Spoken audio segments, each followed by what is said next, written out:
All right, I'll call the Ridgway Town Council meeting Wednesday, September 13th, 2023 to order and ask for a roll call vote. Roll call, please. Council members Bramley, Here. Kroger, here, Bacon, here, Schuyler, Here. Thomas, Here. Mayor Pro Tem Meyer, Here. Mayor Clark. I am here. First up on the agenda, we have a quick half-hour executive session. So we are going to enter in a closed session pursuant to Colorado Revised Statutes 24-6-402, parent 4, parent B, the consultation of the town attorney, and 24-6-402, parent 4, parent E, for matters subject to negotiation regarding the town's possible purchase of water rights. Bo, do you need to read that into the record, or? Yeah, if we could just get a motion to that effect, that would be appreciated. So moved. 10 seconds. Okay, motion made by Polly, second by Russ. All in favor? Opposed? All right, this is unanimously. Rachel, are you still out there? No. You're supposed to, of course, next. And you said that. Aaron. Aaron, we got an executive session. There she goes. Oh, there we go. Thank you. Take it away, Bo. Great. This is an executive session pursuant to 24-6-424B for the purpose of receiving legal advice, and 24-6-4024E for matters subject to negotiation regarding the town's possible purchase of water rights. It is Wednesday, September 13th, 5:32 p.m. For the record, I'm the town attorney. Also present in the executive session are the following persons: Preston Neal, Terry Schuyler, Beth Lincoln, J.T. Thomas, John Clark, Russ Meyer. Polly Kroger, Kevin Bramley, Cam Craft, Joanne Hagan. Pursuant to the citation for the executive session, the discussion must be in accord with the stated purpose of the executive session. If at any time during the executive session, any person believes we've gone outside the proper scope of the executive session, please interrupt the discussion and make an objection. As the attorney for the town of Ridgway, it's my position that the discussion constitutes privileged attorney-client communication. Therefore, I'm recommending that no recording be kept of the executive session. The time is 5:44 p.m. and we have concluded the executive session. For the record, I'm the town attorney, Bo Nerlin. If any participant believes we went outside the proper scope of the executive session, please make an objection on the record. Hearing none, I'll turn it back over to the mayor. Thanks, Bo. All right, that takes us back to our regular agenda technically, but since we told people we would start till 6, I think we basically have a 15-minute break until 6 o'clock. So we'll reconvene at that point. Talk amongst yourselves. We talked about. Do I bust the chocolate out now then? Huh? Do I bust the chocolate out now? Yeah. That's different. I'll open my soda now instead of. Pre-COVID, we used to have the most amazing snacks. Don't do that anymore. I like having academics as a tradition. I miss. You're up for that? Yeah, I'm ready. Oh, it does have program. It's probably coming. It has reading on it. It's friendly. Yours. So my in-laws live in the area, but like Kroger, they live close to Cincinnati. And my father-in-law looks a little bit like Kroger, like the man. And holy cow. He used to work with Cargill, it's like corn products. And so you go in with Kroger sometimes, and one of the security guards one time was like, "Are you the man? Like, are you the man?" And he's like, "I mean, my name is Kroger, but like, could not be here today, my friend, if I were the man." I do get asked that often.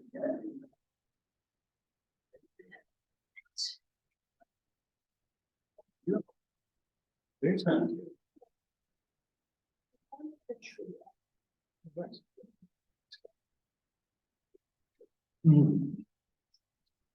We go. Fort Collins, and then Amsterdam, and then Austria, and then Slovenia. Slovakia. Well, Tomorrow. tomorrow, by yourself? With some girlfriends? I'm going to Nick's sister's wedding, it's my sister-in-law's wedding in Fort Collins tomorrow, and then I leave Monday for Europe. And I'm gonna go meet up with a bunch of my friends from college. Cause Oh. one of my best buddies that I lived with in college, she's getting married, so. Is this the bachelorette party, the modern bachelorette party? We're just all going, we just all happen to be going to his wedding. Cause I guess we like him or something. It's so weird. Very excited, although this weekend is his bachelor party, it's like. Do you wanna come? And I was like, buddy, no, it's a bachelor party. Oh, I went to my cousin's bachelor party. He was very insistent. He's like, I really want you to come. I was like, okay. You're the perfect person to go to. That was his other thing, and I wish I would have recorded it. He was like, will you wear the suit to the, like, all the other groups? I was like, absolutely, like, not a problem. Of course not. Well, if I had like gone and gotten measured in Tacoma, I don't think anybody would have like batted an eye. In Grand Junction, the poor dude at Men's Warehouse is like, I'm going to have to measure you. He's like, I'm going to have to touch you to measure you. And I'm like, it's fine. But I wish I would have recorded it because that was the exact reaction my cousin wanted, was somebody being uncomfortable with the decision. And our family was so like, of course, Kellen wanted it, and so Beth did it. Like, nobody is surprised. And I really wish I would have recorded this poor man in Grand Junction, because he was just like, I can't touch you, but I have to. Oh my gosh, I have to measure and see. Oh, no. Poor guy. Poor guy.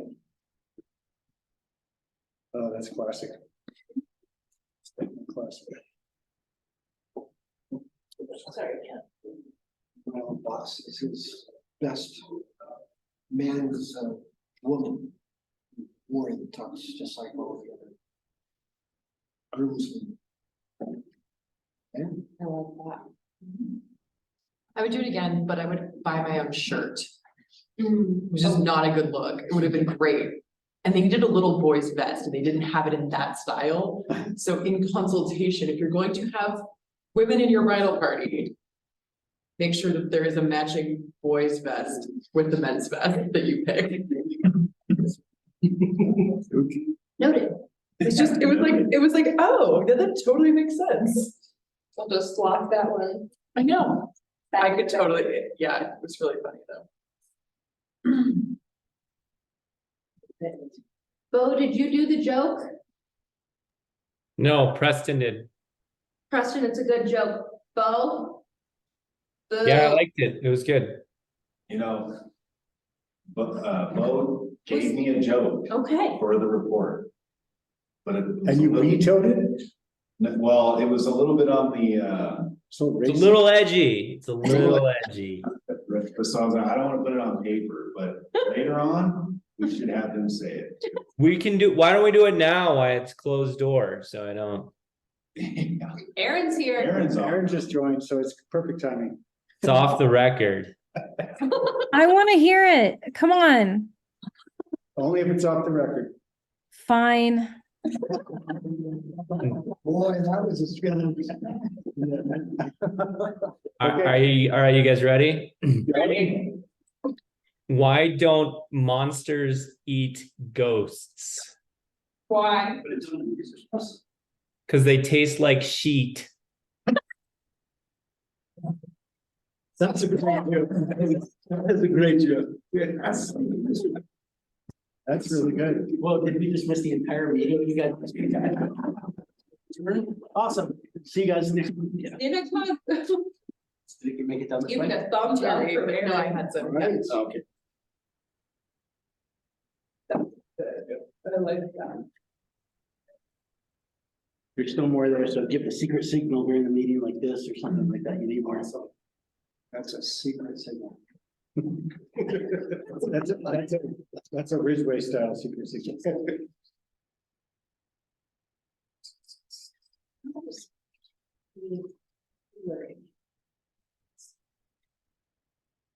It's fun.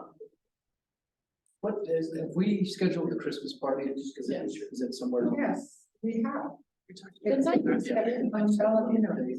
Oh, Oh, man, it's what? at Bellavino. Oh, you know. It's been a good year. Asking the date, right? What's the date? The date, Yeah, I thought it in the. It was last, I think it was the last, it may be, I just don't. Is it I in think it was the ninth. it is, That's what I was gonna guess. it's the night. I haven't. When did the town Yeah, the night. take ownership of a dispensary?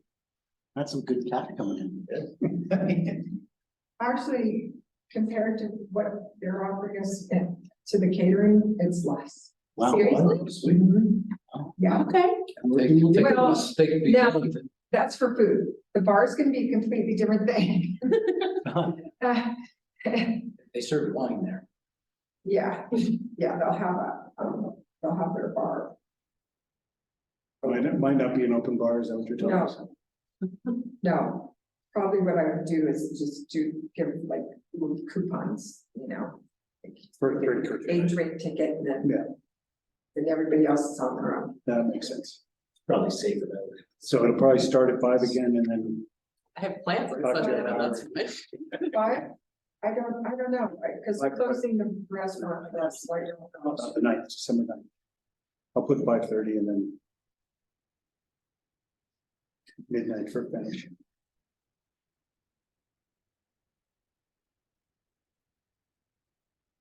So do they have a place to hang the basketball? hoop? I know, they don't know what they're in for. Actually, yeah, that's kind of- Beer pong, they got a place for beer pong. Yeah, where's Tina and Jessica? They have to go outside. Oh, On the patio beer pong in December. I mean, Bellavino is Italian for cornhole. Yeah, well, See what chocolate does. good one. That was pretty good.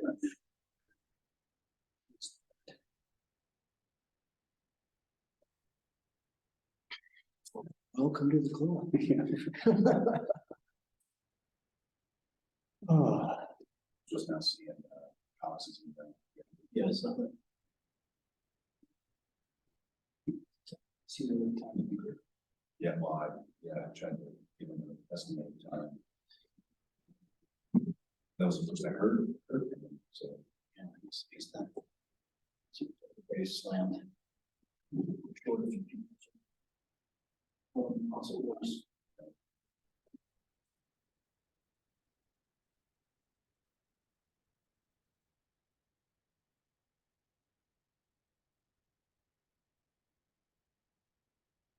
He actually had two of those scheduled tonight.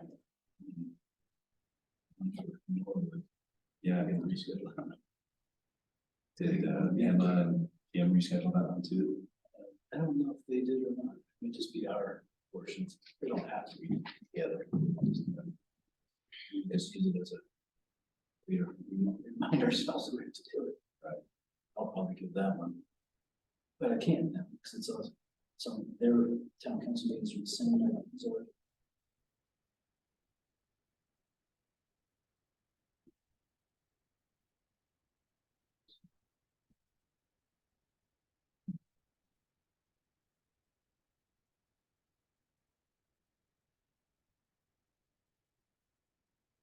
my phone over yet? I was just about to ask you the question about thumbs up or thumbs down on USB-C. Oh, Yeah. Yeah. To unify, yeah. Well, wasn't Europe like, The EU is requiring. yeah, it was like suing, so. No, you basically said legally you will not sell. And so it was like, they were gonna choose a massive market. What I'm mad about is the EU let this stuff off, so Everything is, the idea is to standardize everything. the EU let watches off the hook.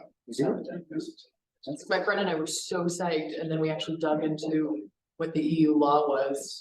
And so like Your sports watch plugs watches, into charge? Yeah, I've heard it. it's got a magnetic Mine's magnetic. on the back, but it's not a mag, it's proprietary to Suunto and Garmin has their proprietary one. We were hoping the EU law would kick in eventually, but they exempted them. One of the cool things about USB-C on the new iPhones is you can charge like your AirPods or your watch, take your phone, Oh, yeah. because they went to USB-C. Yeah. So you can do a USB-C to USB-C cable. Yeah, no, I think it's great. It's like, And it does everything, it's video, power, audio, data, everything. Yeah. And Apple made a big deal on that. On the Pro model phones, it'll actually be USB, everything else is in USB. Yeah, yeah. Current iPhones, you transfer data from the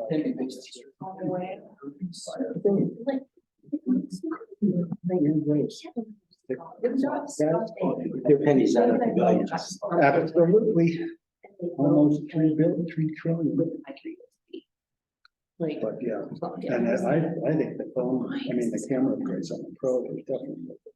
Oh, yeah, well, even. I mean, I don't even know if I would go for this next phone. I've been more than. It's like, this is the micro USB. Right. Nothing like I got 14 Pro. They just like. That's great. Interesting enough, I bought like a dozen protectors for the lens. That's okay. I broke them all. Like all with a week or two, just normal use. And finally, I just like ran out and I didn't order more and my lens is fine. Yeah. I don't have a yeah, I've never given one. I think, yeah. I think the biggest problem with the lenses on these things is they get covered with grease. My daughter's like, take a picture Sure, and it's like- like, really blurry, what, did you clean your lens? That's why I keep it secret. Yeah. Clean ones. Oh, that's cool. These are buddies of mine from college that started this company down in Texas. It is, it's microfiber.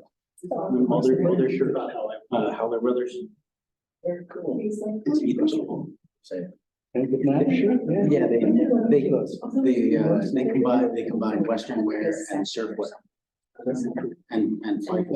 Cameras. I should get something that works. And now you realize that every So I time I can show up, take they're usually pictures. wearing their shirts. I don't realize that. Absolutely. Just one of my bike straps and they send me pictures and stuff. And it was like, how do you- So you fall on bike with them, No, he was leaving Pause. November 8th. He's gonna be gone. Oh, yeah, just unusual. He's going from San Diego to St. Augustine, Florida. They're gonna wheel in the ocean. Yep, wheel to wheel, ocean coast to coast. Yeah, tire in the Pacific, front tire in the Atlantic. Yeah. He's a crazy person and I love him. Oh, cool. And then your sister company. Whose bikes to another. That means that either I am as crazy or nearly as crazy, I'm close to Polly's line. So his. Well, you didn't marry him, so clearly I can't be like, I did marry crossed the line, I'm just close to it. You, there's a line, you've not crossed it. Talking on Saturday. Makes you Lock the door. Sign up as soon as. We all have our. I'm going to a show on Friday. I think it's great. Jeff's girlfriend. I'm gonna go to the Fiance. She's a. Doing okay. They think that right now. That's scary. Should we take them to the sale? I have, if I John ever had has a time piece to of- actually go anywhere, to maybe. Oh, I'd like to see. So, if she ever comes back, let me know. Yeah, I think she was planning Oh, on, that's I think maybe this Yeah. fall, winter sometime. She'll be back. Cool. Maybe I'll make it overlap with town party and then she can be my plus one. The new one. It's, essentially,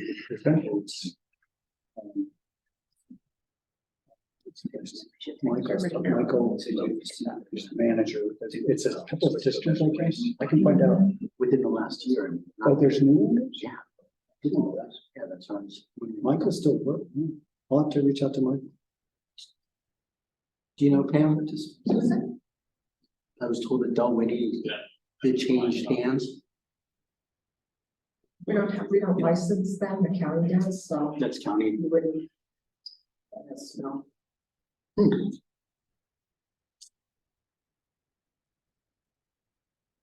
All right, should we get back going? I think, we were just on a temporary break here. I don't think we need to re-sign in or anything. We just finished an executive session a little while ago, and now we're on to the regular agenda. And first up on that is additions and deletions. Do you have anything to add or delete from the agenda? Item one, you can remove item 12, that's introduction of ordinance number 07 dash. About the floodplain management regs? Yes, sir. According to the Colorado Water Conservation Board, we need a few more updates to our floodplain regulations to meet the standards of the National Flood Insurance Program, at least their regulations. So make those adjustments, bring it back next month. Okay, great. Thanks for letting me know. Anything else? All right, that takes us to the consent calendar, adoption of consent calendar. Is there anything on there anybody wants to pull off to discuss separately, or is the motion approved? So moved. Seconded. Motion made by Russ, second by Polly. All in favor? Aye. Opposed? Passes unanimously. Thank you. That brings us to public comments. Since that was time on the agenda, we know Kuno's probably got a comment for us. Come on up. May I? Welcome. We just thought to put you on the agenda, regular slot. No, I saved them up. I've been here about a year ago. And, I see, here, there's progress on the walkway between the River Park and. Slow but sure, and that's a good thing. I gave you some pictures to load up for me, please. So there's one item of concern for the coming up budget thing. I've been a resident for many years now, over 30. This is going up to County Road 5. That's actually, it's down below within the town property, okay? And next picture, please. It's just pretty deep. Yeah, I've seen it. Yeah, this is how much of our silt out of that ditch flows onto the neighboring property and the fence that's being inundated by the debris. Next picture. Is that on the Hess's property or? No, that's Alice Billings' Alice's, property. yeah. Then this is going up a little further along the road, getting closer up to the last picture, which is the project video.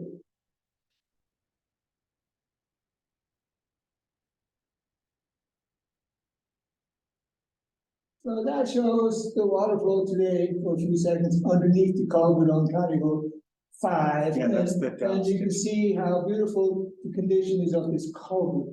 And what brings me here is that about 15 or 20 years ago, the town came to me as a contractor to give them a bid to redo this nicer culvert, green walls from both sides.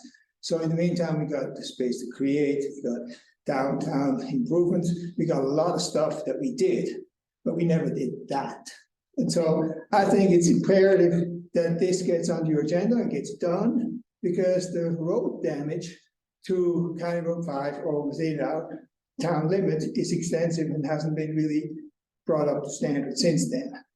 And this is actually 2 years old, I think, that the big storms came, and this happens continuously over time. And so this is something that's been neglected. That's my first side. It's been on our agenda. It is on the agenda. I've been trying to see if I could broker a sort of cooperative effort between the Dallas Ditch Company, who definitely have a stake in the matter, the town of Ridgway, Alice. It's complicated, obviously, but you're absolutely right. It shouldn't take 15 years. We need to do something about it. So, the second item is our process of enforcing ordinances, complaint driven, as we say. Then I have to write it in and write something. Can't just complain verbally. So I've had 2 experiences so far, and they've been more than discouraging. The first experience was when I complained about a year ago about something, and then for over 100 days, nothing got done, and I had to complain a second time, and then something got done within a week. And the second example is that I complained something about, that has something to do with public safety in the town park back in May 15th. And there was no result until 6 weeks later. And actually there was no results after 6 weeks, so I went and complained again. Okay, and this time it took another 2 or 3 or 4 weeks to get the complaint done. So I'm having a hard time being enthusiastic to approach our management of the town with complaints when I get such a lackadaisical response. And the third item that I'm coming to talk about was, let's see. It just went away. It happens. It happens. It might come back. But those are some of my concerns that we may have maybe a process where we can have a more of a time frame, timely matter, or a different way of having a source where to complain to. It's the third item is the traffic calming device on County Road 5 on South Amelia Street had been damaged by a truck going by, which I witnessed, and I alerted Preston to it, and within a day, not only was it back, but then you built a bigger hump over it, which is really working. So I think maybe we need to have more humps in town in some of the streets. And even though Randy then says, well, right after the hump, we get into washboards because everybody's piling back up in speed. So I think it's a question of what do we want? Do we want washboards and slower traffic, or do we want more, like less washboards, no dumps, no humps everywhere or anywhere, and therefore faster traffic? Those are the three items. Or I got a couple of more, but that's enough. Well, my 5 minutes are up. Well, I think you just discovered your own answer to the complaints that Preston answers so quickly. He gets that all complaints should go to Preston directly. And I don't mean to do him under the bus, but I would say, I know that he responds fast. Who do you send your complaints to? Well, both of those complaints were submitted to our town building inspector. That is the complaint officer, or the that we have. It's technically the enforcement. Yeah, that's why I gave it to him. Yep. Then it sat on his desk for a while, because he was reluctant to act upon it. So he said because he would have put somebody into hardship, but at the same time, to me, it's like if we have a rule that we can't have a trailer in town somewhere on a piece of property, it may create a hardship when you call somebody on it, but still. Rules are rules. Well, to a certain degree, we all like to break them. Anyway, thank you very much for your time. Thanks, Camille. You know, we try and do our best. We don't always get there, but we do try. And all your comments are noted. All right, anybody else have public comment? You must be Jamie. I am. Okay, that's the next item on our agenda. Proclamation, item number 6, proclamation declaring September 2023 as National Suicide Prevention Awareness and Recovery Month. Come on up. Welcome. Thank you.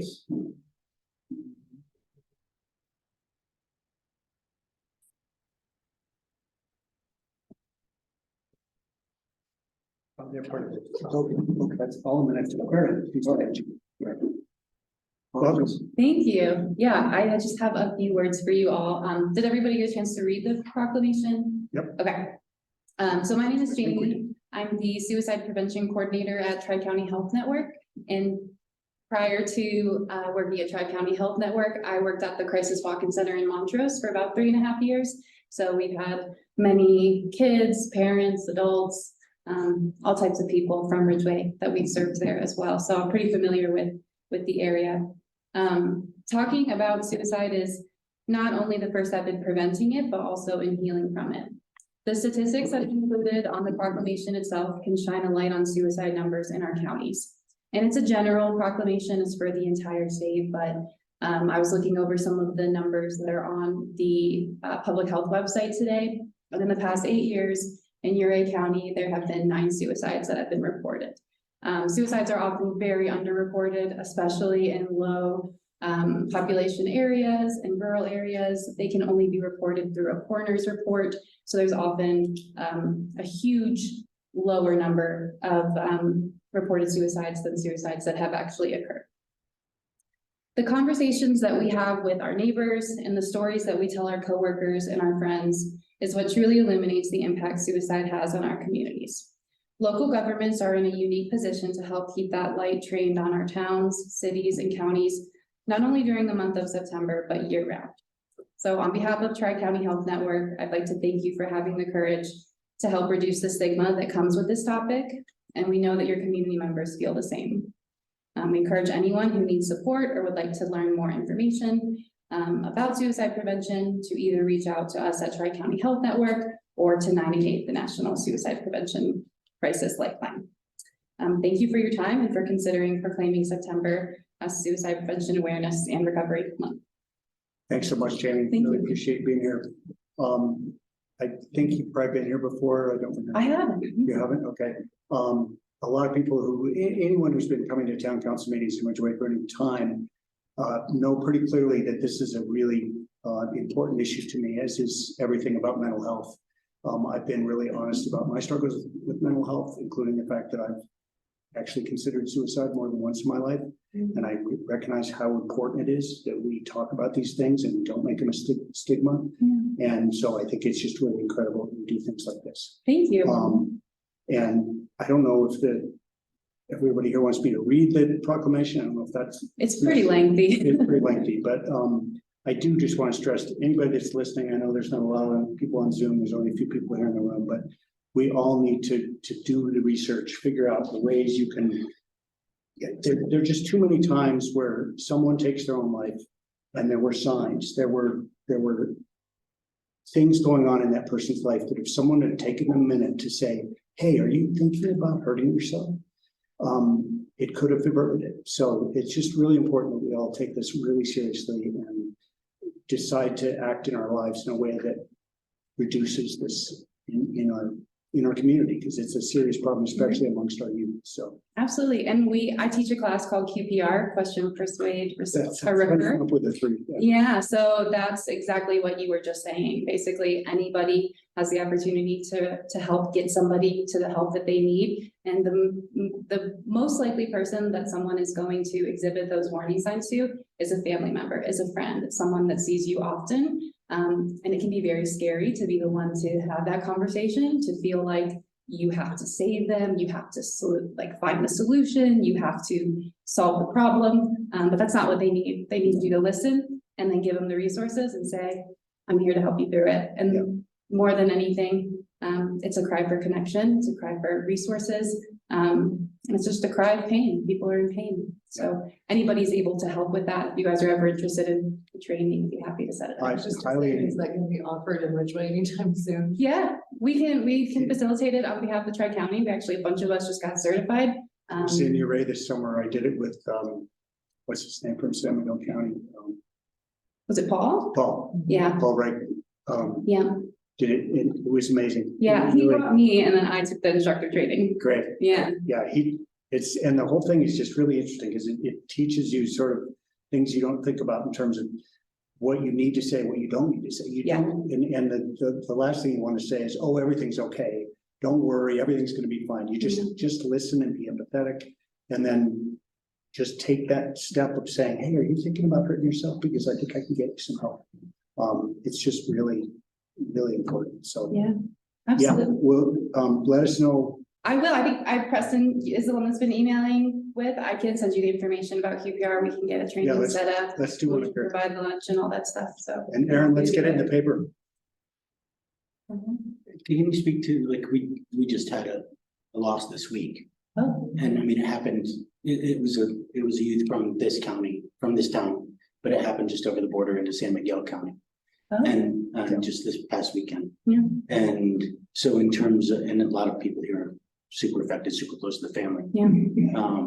As far as your capacity with the organization, helping people in the wake Yeah. of a loss or an attempt, hospitalization, is that within your capacity as well? Yeah, I have a trunk full of resources, actually. I can run out and grab some and drop them off for you all. There's a lot of resources for after suicide loss, how to have healing conversations with each other. We're working on creating a support group for San Miguel and Ridgway County through National Alliance on Mental Illness, NAMI. And one of the things that we can do through that is have a support group for after a suicide. So yeah, let me grab some resources. I would say the number one thing that you could do is to either call 988 or call the Colorado Crisis Line. If you just need, if anybody that's dealing with the aftermath of it just needs to talk. I have some resources that could help as well.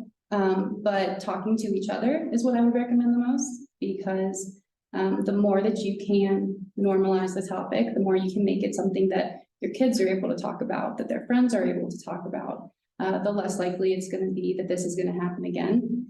So I would encourage that. And like I said, I have a ton of stuff I can bring and drop off that can point you in some directions to get started.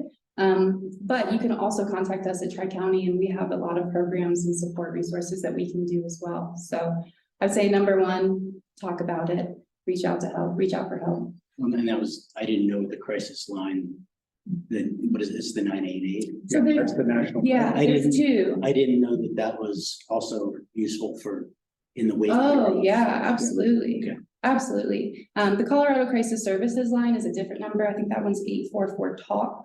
And the 988 is the national number. The 988 one will probably connect you to the Colorado Crisis Services because it'll recognize your phone number or it'll ask you what area you're in. But either are optional. But yeah, you can use those for anything. If you need to talk about somebody that I know died by suicide and now, you know, I'm affected by it. Any of those numbers and those resources can help talk you through that. That's there's a statistic that every person that dies by suicide affects at least 6 people. And then those 6 people at least affect 6 people. So in a community like this, one person that dies by suicide is going to have an impact on everybody. And everyone's going to have a different reaction to it.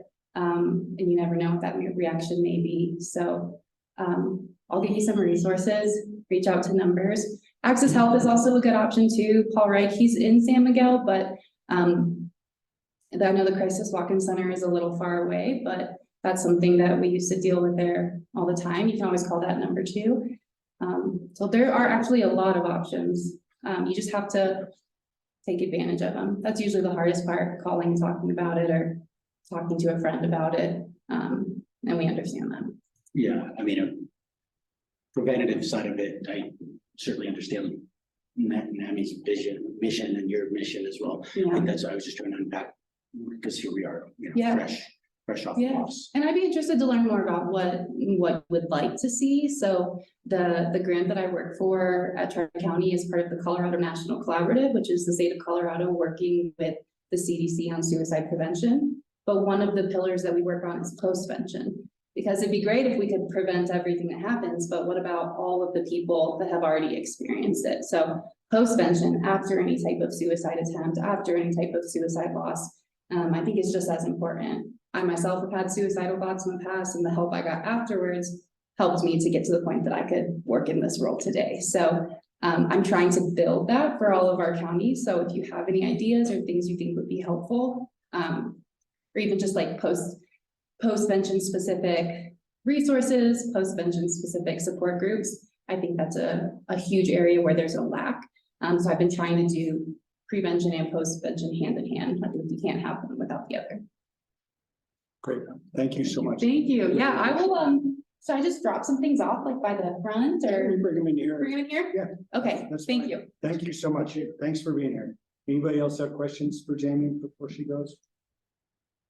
Just to be clear, this is proclamations only for the month of September 2023. Because it is Suicide Prevention Awareness Month. Right. But it doesn't roll over on an annual basis. We redo it every year. Okay. Yeah, we do need a motion for this. I move to adopt the proclamation declaring September 2023 as Suicide Prevention Awareness Month in the town of Ridgway. Thank you, Beth, beat you to that. Got it. Make motion by Polly, seconded by Beth. All in favor? Opposed? Passes unanimously. Of course, thank you very much. Thanks again, Jamie. Thank you. So that takes us to item number 7. We have a series of presentations, but we're missing some people who are supposed to do them. So we'll jump ahead to the guy who's here. We'll go to item number 9. Eco action is. Always, well, we got eco action online, Yeah, and they need to get done first because they have another presentation, is that right? And Mark started that. Oh, he's online too? Yeah. Okay, sorry, I missed that. Apologies. Well, go ahead, Mark. We'll go ahead. Presentation from Dirty Sturdy's Mountain Compost. Mark Sturtevant, Dirty Sturdy. You have the floor. You're still muted. Unmute yourself, yeah. I suppose the audio is much more important than the video here. Is the audio clear? Yes. Yes. Great. I just wanted to have a few minutes. Thanks for your time to give you a report on how the composting went at the Town Park Music Series. And I would say it was a great success. There were 4 nights, and I feel like it's valuable to say that, you know, not only did it get composted and the promise of the green cups get brought to fruition, but also the R&D that was, you know, the insight that I gathered doing an event in that park and of those sizes and in a slightly different arrangements. But the arrangement was that myself and a paid staff person would have 2 different stations, one to roughly stage right, it facing the sun, and the other one under the tree near the restroom. And over the course of it, I collected 1,000 gallons worth of compostables, most of which was the beer cups and, you know, cardboard and a lot of food waste and soiled paper as well. So a lot of the stuff that could get composted definitely did. Pretty comprehensive with a with a staff person there to direct. So I feel like, and that was kind of my insistence, and I feel like it worked for good reason. And you know, it kind of makes it fun and interactive for people and an educational moment for some. And a lot of heartfelt thank yous from guests I would report as well, and patrons of the music about that interface and everything. But it was much more effective in contamination control than any kind of signage or locks or special shaped holes or anything, because you have a diligent person there. And what that does is creates a very little contamination, and then that cuts the cost of the whole program because that material doesn't have to be picked out later or sifted through with expensive machines or transported great distances to large, you know, facilities that compost the stuff with more contamination. Anyhow, and you know, a lot of larger operations don't accept those industrially compostable plastics anymore. So I think the medium scale, the way we did it, was like the cheapest and greenest you could get away with. You know, we could have had another person or another station, but the stations were limited and the park is small. So I think we got most of the material. You know, the town park employees came by periodically ready to pick up and change bags, and were never filling bags of trash for the landfill. So I feel like I didn't get a report on those numbers, but I feel like that was extremely low and a lot better sorted. And then the compost that I got was pretty contamination free, save for one night. But you know, I built it in a way that I thought would be, you know, the minimum with if it went off without a hitch, and it was pretty smooth, not a lot of extra work. And the method, I wish I had pictures. I suppose I could try to share, but you can imagine it's like a pile, and it's 4 feet tall and 10 feet wide. And on the sides, as it grows in length, it becomes a windrow. There's sheets of tin siding and some T-stakes in the ground that hold it so that after I've buried it. So what I do is I start with all the carts full of the beer cups and pizza boxes and whatnot, and then layer that on all this food waste that I've collected through my business on top of it. And that kind of creates an air tunnel underneath and cooks it really effectively. And you know, bury it all with wood chips. And then as the cups arise to the surface, as everything settles and gets integrated, those gates on the side really keep it from blowing away. And, you know, the larger operators on the Front Range, like I said, are no longer taking industrially compostable plastics anyhow. And as many of us know, but I think it's worth mentioning because many people still don't know things that are compostable are only as good as they can be if they get composted and become Earth's crust again. If they biodegrade in the landfill or in a poorly mixed scenario, they'll become greenhouse gas emissions. So without proposing any radical alternatives like reusables or anything, if that's radical, but I think that it was kind of a test run. We'd done it the year before with a lot of contamination and hadn't really set a price or anything, and never did settle on a price or anything like that. But this year, I thought for $1,200 for the 4 nights, at least my employee got paid. And, next year I would do only transported a mile to the Ferguson Ranch where it was composted in no time, reached temperatures of 150, within a week, and then alternate ones. And just like I did with the other festivals this year that I did, which were the 4th of July and Telluride, Mountain Film, some other events, it's a really effective way to get all that stuff to be processed in the best way I think it could go. So that's all I've got, I think, unless there's any questions. Thanks, Mark. That was clear. Can you hear us? Yes. Just a question. So are you saying that these compostable beer cups and similar compostable plastic devices are being discontinued or they're not being composted elsewhere? No, I'm just saying that they've got to be composted to reach their value as eco product. Or else they degrade very fast as greenhouse gas emissions, though they're more ethically sourced than petroleum-based cups. Gotcha. So, and to be clear, you finding that because your compost is as powerful as it is, you don't need to shred them. They just compost in the heat of your compost. I mean, they degrade in the heat of your compost. Yeah, great question. Thanks, John. I've experimented, of course, with how little I can get away with in that regard. And I've done a 20 stack of cardboard boxes and whole sleeves of cups. And unless it's near the outskirts of the pile, it goes in without a wood chipper just fine. Great. Yeah, I can dump the card on the ground, bury it with a foot of food waste and start mixing in wood chips. And then as that settles, it makes a little wind tunnel. So that's my secret recipe, and pretty green and thorough. And the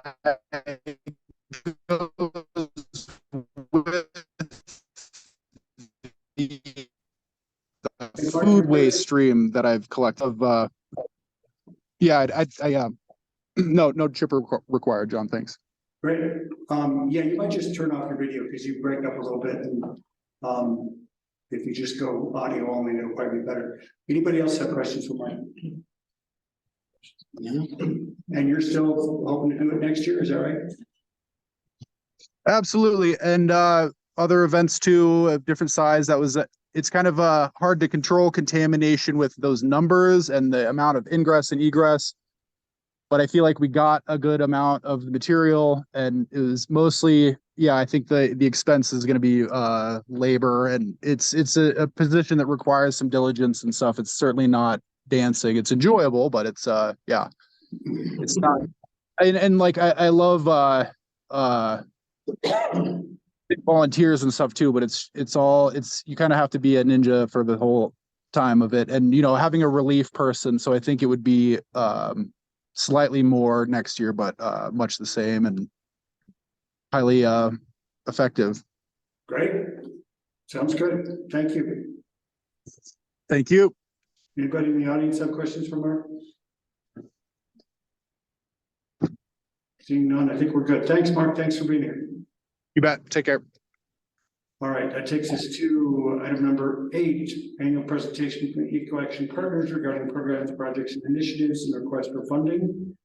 Take it away, Emma. Hi, everybody. Thank you so much. I'm so sorry I could not be there in person. I have another presentation after this on the other side of our region, so online for tonight. Let me get the slide started. Perfect. Great. Thank you so much, everybody. For anyone who's not familiar, I'm Emma Drona. I'm the Executive Director of Eco Action Partners. We are a regional sustainability nonprofit, and we work across 4 areas. The first is community, empowering and acknowledging our local sustainability actions. The second, emissions, tracking progress towards regional greenhouse gas emission reduction goals. Third is energy, promoting energy efficiency and renewable energy projects.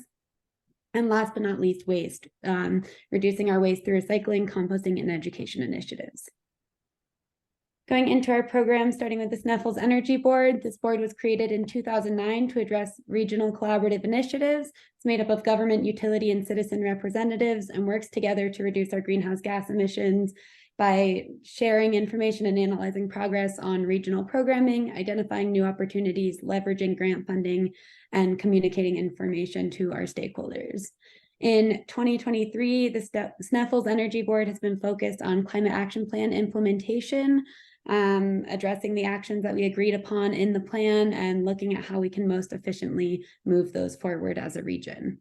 Several members, along with Eco Action representatives, have also joined the Mountain Times 2030 Solutions sessions and summit, and it's been really great to learn from their organization on other ways that we can move towards our goals. The Climate Action Plan is our working roadmap towards regional sustainability goals, and it covers the next decade of action and is meant to be a comprehensive and collaborative approach to climate action. In 2023, a lot has been happening, and we're really excited to say that we've had formal adoption by each of the 8 governments in the SEB, including Ridgway, and we're so grateful for this. It really helps to share our commitment to moving towards our goals. We've hosted work sessions with each of these governments as well to help track progress in our implementation tracking tool and understand what progress is being made and where Eco Action can support each of our jurisdictions. We've also started a group called REBEL. It's the Renewable Energy and Beneficial Electrification League. It's been really great to bring together energy experts in our region to talk about the renewable energy transition and how we can make that smooth for all of our partners. Eco Action Partners is also in the process of developing an EV readiness plan. We're currently working with a graphic designer to create a public-facing document. And while that's being done, we're working with each of the partners on this plan in focusing on implementation and how we can support. And we've been working with Ridgway on supporting the planning for an EV ride and drive event coming up this Saturday. So head over to Hartwell Park, check out the event. If you haven't driven an EV, it should be a really fun time. Other outreach efforts that we've been making through the CAP, we've been hosting summer environmental happy hours to bring together folks to talk about what's happening in our region. We've had really valuable conversations on mining and renewable resources, sustainable development, and wildfire and drought. And last but not least, within the CAP, SMPA and Eco Action Partners worked together this year to create a new grant writing position to bring Inflation Reduction Act funding to our region to focus on these renewable energy and efficiency projects. And I wanted to highlight 2 of those, and I know Alex with SMPA will talk a little bit more about these, but we've applied for 4 microgrid resiliency planning grants, so looking at small community solar projects in Ophir, Rico, Ridgway, and on the SMPA offices. And we've also received an award for energizing rural communities to bring Silverton and San Juan County into the SEB jurisdiction and to partner with them on these efforts. Moving on to our Truth or Dare student program. This program challenges students to reduce their carbon footprint through actionable dares while they learn the truth about those actions. So far this year, we've presented to 150 students, and collectively they completed over 3,600 dares, picked up over 1,000 pieces of trash, and spent over 150 hours outside through the challenge.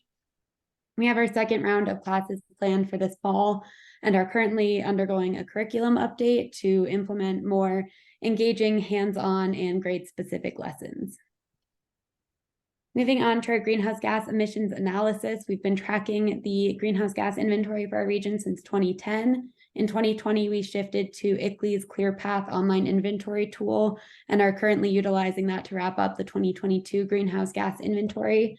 We've seen similar trends in that to 2021, but we're currently working with ICLEI staff to understand some calculation differences that came with that shift in methodology that will impact our baseline. And because of that, we've decided with that shift to do an in-depth presentation of our greenhouse gas inventory over 3 years, the next of it, which will be in 2024, once we have a consistent 3 years of ClearPath data.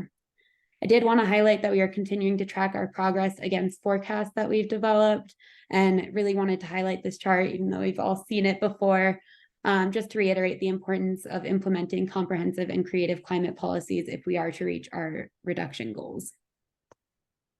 Moving on to our Green Business Program. This program is a membership-based community focused on reducing greenhouse gas emissions, and benefits for members in this program are wide-ranging. We work to create a customized sustainability plan, do an energy assessment and walkthrough, provide free weatherization materials. We act as a sustainability resource hub, and we'll support with grant and rebate assistance and so much more. These are our current Green Business members. A couple highlights from this year: we've worked with Jagged Edge and the Wilkinson Public Library on developing an energy savings calculator to understand the financial benefits of actions they've taken through this program. We've been able to conduct 6 energy audits, installed LED bulbs, provided individual meter analysis, heat pump resources, helped a restaurant to start a composting program. We're working with the Ridgway school to host a student waste project, and working on a solar project over in Ridgway for the ski hill there, and helping businesses to develop sustainability guides for their patrons.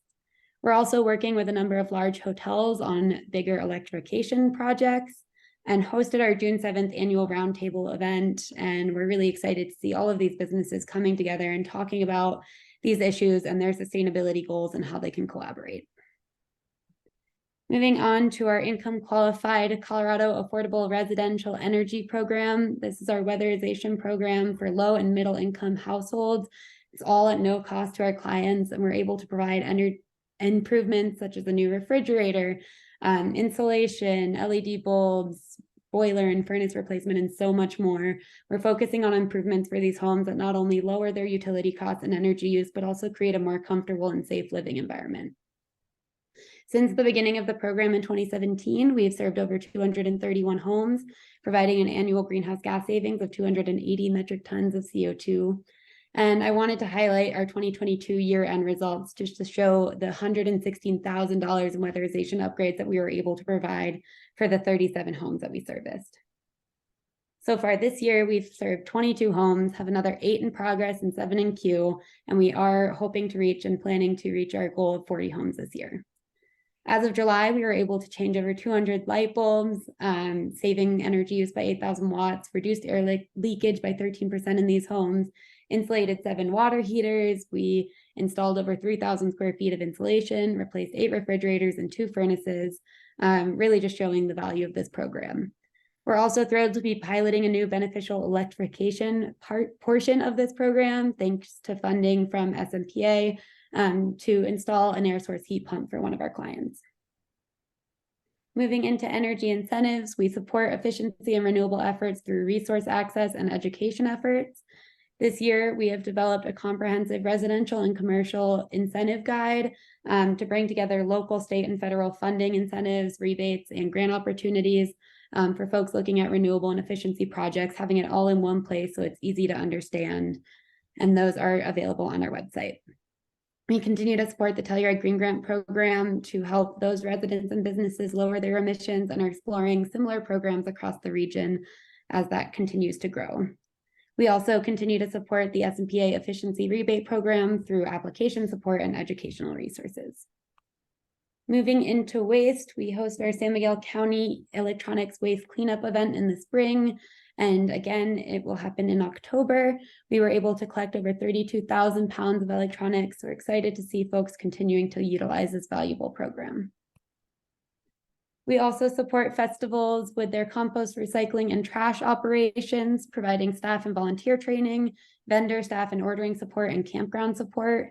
At the Telluride Bluegrass Festival this year, we saw 50% diversion rates which was lower than usual, but we had some crazy weather to deal with. So considering the hail and the snow, we were still pretty happy with those numbers and the support we received from staff.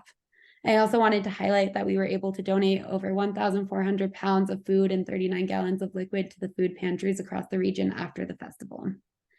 We supported Jazz Festival as well and are waiting for those final numbers, but we're able to donate 400 pounds of food and 5 gallons of liquid to the food pantries after the festival, and are looking forward to supporting Blues and Brews this coming weekend. And last but not least, our regional waste reduction efforts. We continue to maintain a composting resources page on our website so that those resources are all in one location for folks. We are currently supporting San Miguel County and Bruin on compost grants that they received to start a curbside pickup program in San Miguel County, and hoping that if it's successful, it will expand over to Ouray County. But we are supporting currently with workshops and education there, hosting workshops so folks can understand how composting works, ways that they can reduce their waste in the first place. We hosted a cooking class recently to talk about reducing waste in the kitchen where you're making composting, and look at different ways to compost and what you can and cannot compost with the resources available in our region. Our plastic film program is currently on hold. We lost our waste stream access for that, but we are working diligently with the SEB members to explore new opportunities to bring that program back to our region.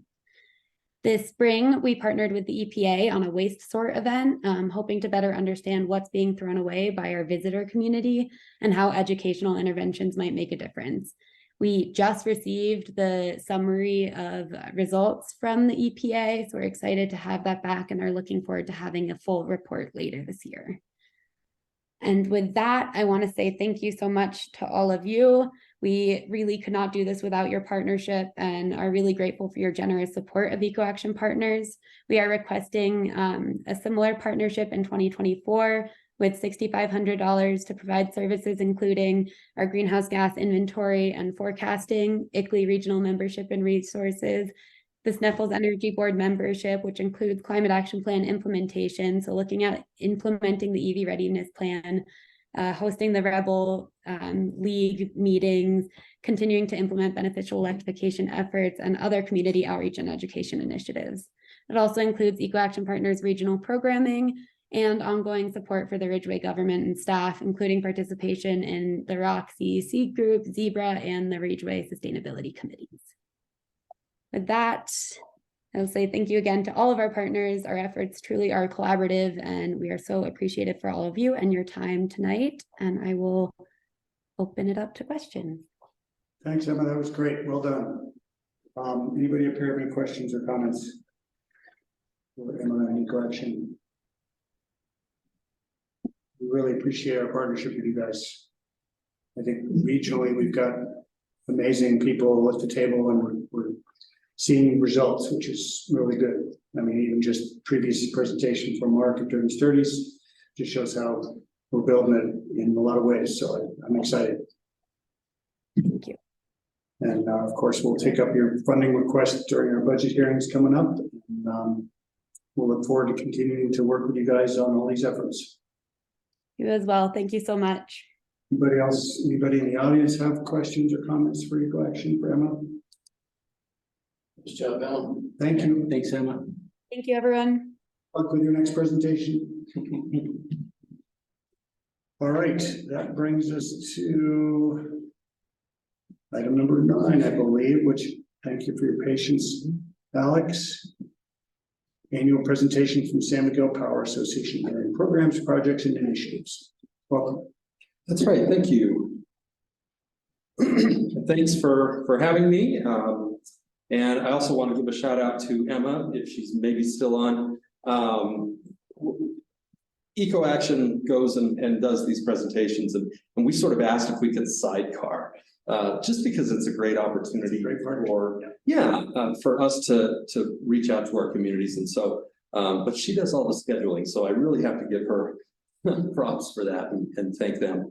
I also enjoy watching their presentation to see all the wonderful things they're doing. So tonight, I would just like to cover 5 topics that are just kind of an update of San Miguel Power and what's going on with your power cooperative. We are a nonprofit cooperative. We are owned by our members. You represent our members.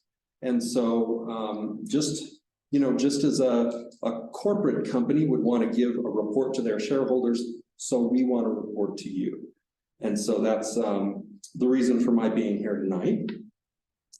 So first thing I'll talk about is the resiliency grants. And I'll say that I am not the expert in the room on these. He's sitting right over there. Counselor Schuyler is also doubles as our key accounts manager, and he has done phenomenal work for us and for the communities.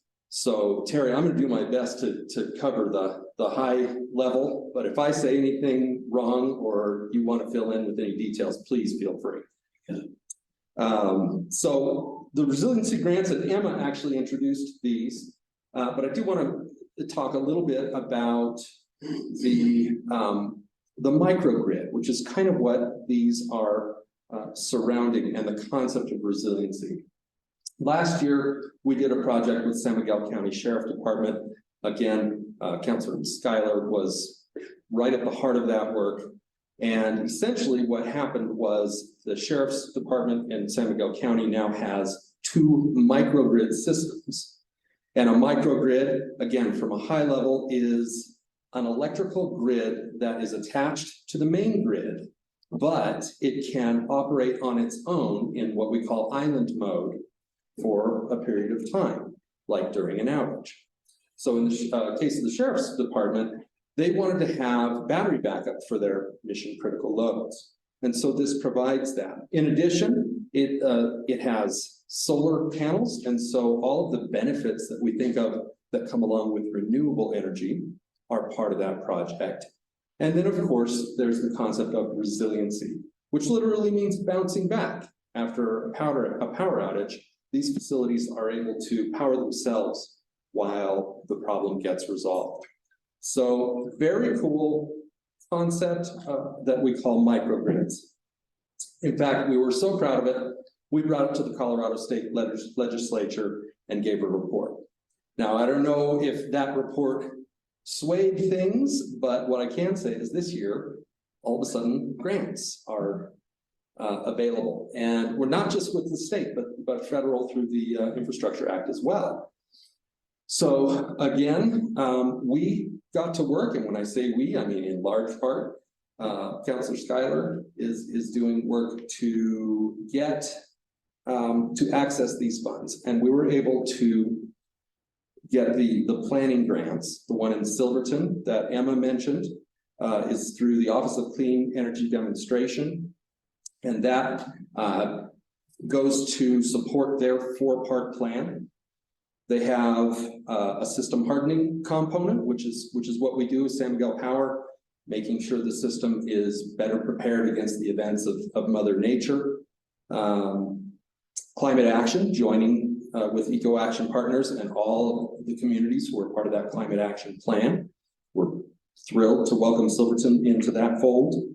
Beneficial electrification, which has been mentioned a couple of times. Again, for our purposes, the definition of beneficial electrification is the use of electricity for end uses that might otherwise have gone to fossil fuels. First thing that comes to mind is electric vehicles, but it also includes things like yard tools, weed whackers, and leaf blowers, and whatever. And then the last part, of course, is that resiliency, which Silverton desperately needs. Being so isolated, that resiliency is really going to help out their community. That also leads to the DOLA planning grants, which are, as Emma mentioned, for RICO, OFER, for SMPA, we have a need for backup, and then for Ridgway. And so we're thrilled to be working on those planning grants through the DOLA MCR program, which is microgrids for community resiliency. Now, those are planning grants, and so we're going to be taking that money and helping to build a plan. The next step, of course, is to apply for the construction. And so I want to, kind of representing SMPA, take a pause and say, these deadlines for the planning grants were coming right up, so we jumped on it. But the concept of resiliency through a microgrid it's novel. A lot of communities don't have that. And so we kind of want to ask the question of our communities, and you all are representatives of your community. Is this something we want? Is this the kind of thing that community members would feel proud pointing to a physical facility somewhere within the boundaries and say, we make energy there? And so that's really important for us to know, because we don't want to move forward if we're not in step with what our members want. And so that's a very important question that you don't have to answer tonight, but I want to put it out there. I want us all to be thinking about it. So we'll move on. Just let me check a quick thing. It's fed up today. The construction grants for that MCR program open up next week. And we'll be applying for a construction grant for the space to create building. So that's on us to do. We're the only entity that can apply for this money, the only entity that can receive it. So we would then turn that money over to the town in combination with the federal buy down and with the monies that were budgeted last year for that system, which we may have to roll over next year based on the timing. It would be a 60-day window to apply for the construction grants, which means the money pretty much won't be available until the beginning of the year, which means we'll have to look at moving what we budgeted for last year for that system into the 2024. Hopefully, with this grant and with federal buy down, what we budgeted will probably be cut in half in terms of the outlay for the town to fund that system. Great. We did not apply for a planning grant for that because we'd already done much work on designing. Yeah, I remember that. Really unprecedented times. We're not likely to see opportunities to access funding like this ever again. You just can't count on that. So it's really an excellent opportunity. Moving on to our operational changes. We made a change to policy this year that we're hoping will make things a little bit more equitable. We've had a problem for a long time in that we could have idle services, which we define as an account that's gone inactive for 90 days or more. And then another kind of a related topic, which is seasonal services, which would be an account that sort of regularly goes inactive and then reactivates within, say, a 12-month period. So the problem here is that the infrastructure necessary to serve those meters has a cost, upkeep. And so the way we charge for that upkeep is through our access charge. And when members leave our system, they no longer are their members no longer, then they don't pay that access fee. So, and we don't always know why. We don't know if they're coming back. And we don't necessarily, we have to just keep maintaining the infrastructure. So the policy change gets to this idea of allowing those members to either continue to help to pay for the infrastructure if they're planning on coming back, if they're planning on using it again, or letting us know that they're not coming back, and then our operations department can decide what to do with that infrastructure. So this has been I'm curious to know if anyone has seen any of the outreach that we've done. We've done a fairly focused outreach. And so just as communications, I'd be interested to know, is this hitting anyone out of left field? Have you heard of this, or does it make sense? Anyway, it's an important change to our policy, and we feel like it's going to take a burden that's been placed on the majority of our members and put it really more squarely where it belongs.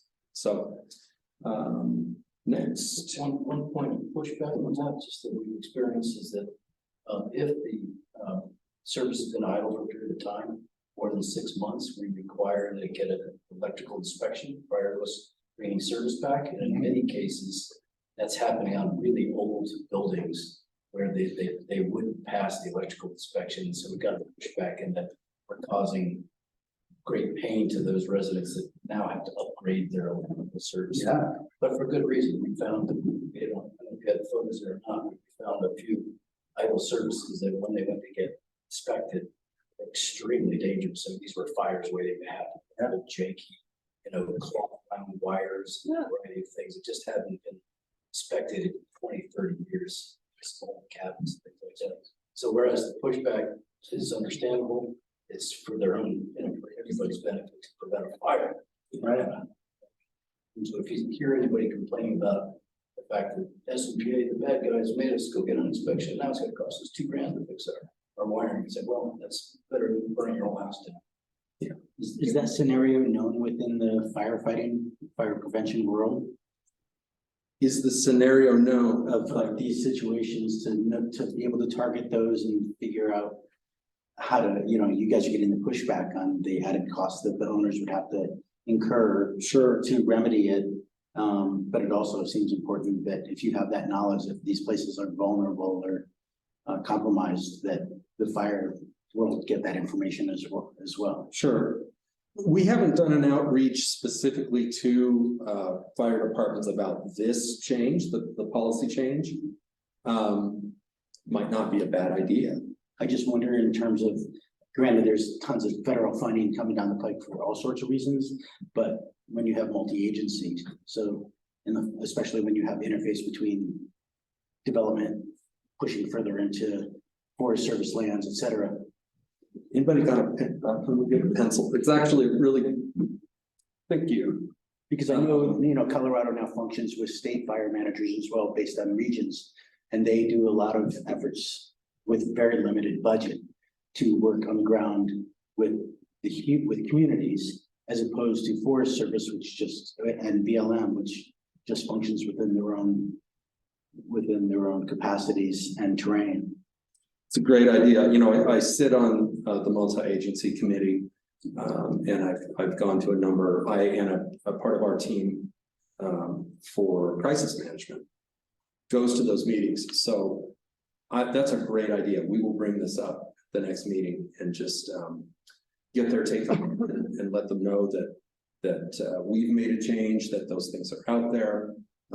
Thank you. That's a great recommendation. So, great, I'm ready to move on to the next one.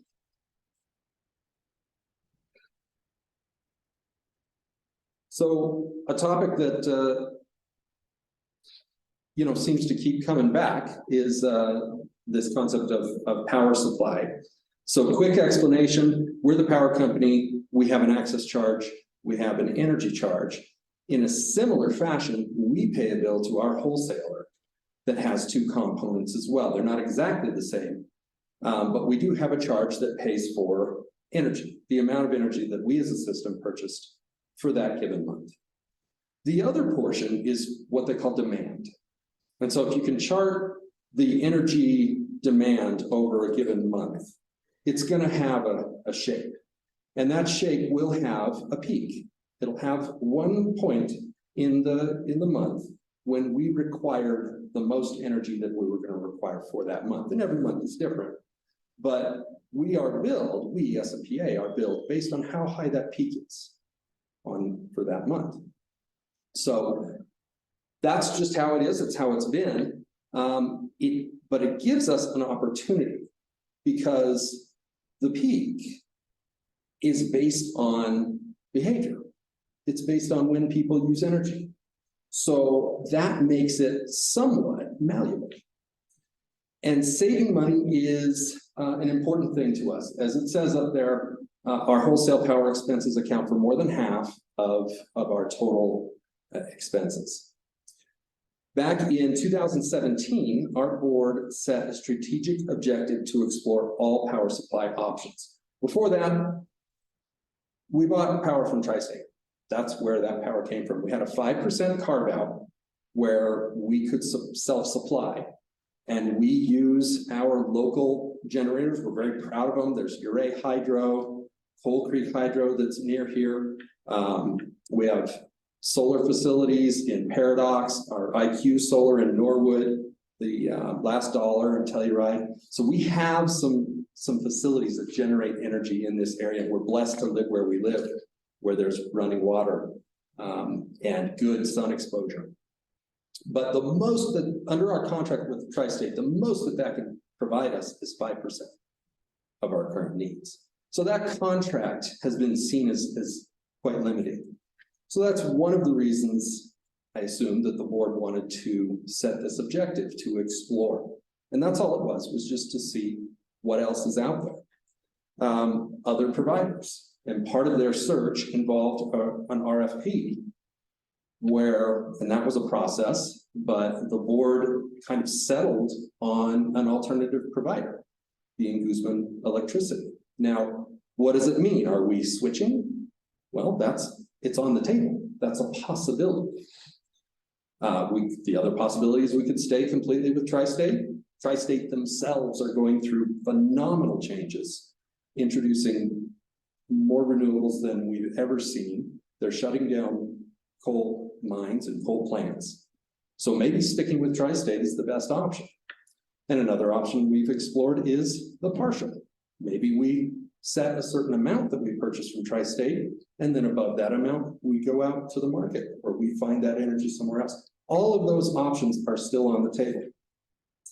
And by the way, that's like 6 years that we've been looking at this. The reason that we're kind of in this place and haven't been able to sort of make that decision is that the rules regarding buying out of a contract like the one we have with Tri-State are currently being deliberated at FERC, the Federal Energy Regulatory Commission. And so while that's happening, we have to be as engaged as we can, but the needle's not going to move until FERC decides how that can happen. There's a colorful history of different ways that cooperatives have bought out of their contracts. And so they're looking at all of that. In that backdrop, we have experienced over a longer period, a gross increase in the cost of wholesale power. We're coming off a recent rate decrease of 4%, but that was mandated by FERC. And it kind of comes in the context of gradually increasing prices. And actually, Tri-State has just announced a 6.2 increase for 2024. Additionally, FERC is discussing a concept called the direct assignment of radial feed costs. Now, what does that mean? So a radial feed in electrical terms is a feed that shoots off or radiates from the main power grid. And it does that to serve a community that's a geographic outlier.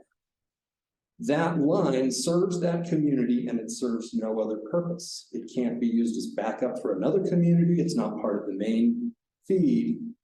And historically, Tri-State, being a cooperative itself, has taken the costs for the upkeep of those lines, thrown it in a pot, and then divided the costs, the socializing the assignment of those costs.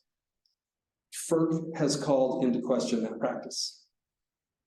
There's a possibility that those lines, and this matters to us because we have these lines on our system, there's a possibility that all of the costs, 100% of the costs of the upkeep of those lines may be assigned to the system that houses them. If that were to happen, that would definitely put upward pressure on our power rates.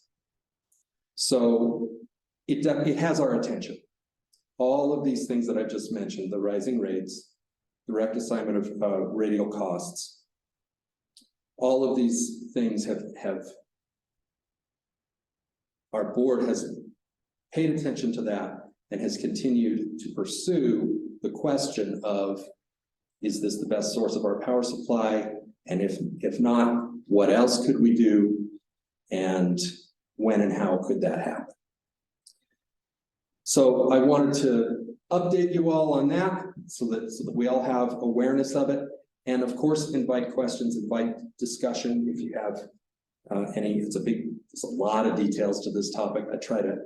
I still consider myself pretty much a layman, even though I've been in this industry for a while as a communicator. I try to spell it out the best way that I can. But if you have questions, please feel free to follow up or ask. Right on that last part with the radio communities, what percentage of SMPA's consumers qualify as radio communities that have that infrastructure that would increase the cost? Great question. I don't have that answer. There's two aspects to it. We as a system, SMPA, our power is delivered through a radio feed. The power plant, example, in Craig. You know, the lines go through Montrose, but from Montrose to here, we are a radio feed. Within our system. We have meaning radio Ridgway or we No, meaning the the whole region? system, it's the whole system on a radio. Within our system, we have radio feeds. For example, Ophir and Rico, part of the reason for microgrid for community resiliency play is those are radio feeds within our system. Separated. Yeah, which means that there's no other line going to those communities like Ridgway has what we call loop feeds. So if a transmission line goes down from the north, we can pull in power from the south by switching. It takes an hour or so. We can reroute the main transmission. In Rico and Ophir, they are islands. The town's only fed by one line. If there's a power outage because of an avalanche or a weather event, they're out of power until we can fix the line. Of course, we're having to fix the line when there's a weather event. So that's the reason behind the microgrid push. Less so for Ridgway, but still Ridgway is a main, it's one where our offices are. So if we get a power outage in Ridgway, our offices go down. That's why we're looking at microgrids for our offices as well as microgrid for the whole town of Ridgway, which would power everything. The current proposal is everything west of 550 on the circuit. It's called DC 22, comes out of our substation up by the rat trails. There's two lines. One is DC 12, which goes towards Uray and powers loads between here and Uray. The other is DC 22. It's the entire town of Ridgway west of 550. That's what the microgrid that we're looking at here would power that entire circuit, which is all of downtown, all the way, including our water treatment plant. That's as far as it goes that way. It goes past the school to Route 5, and that's where we would switch it.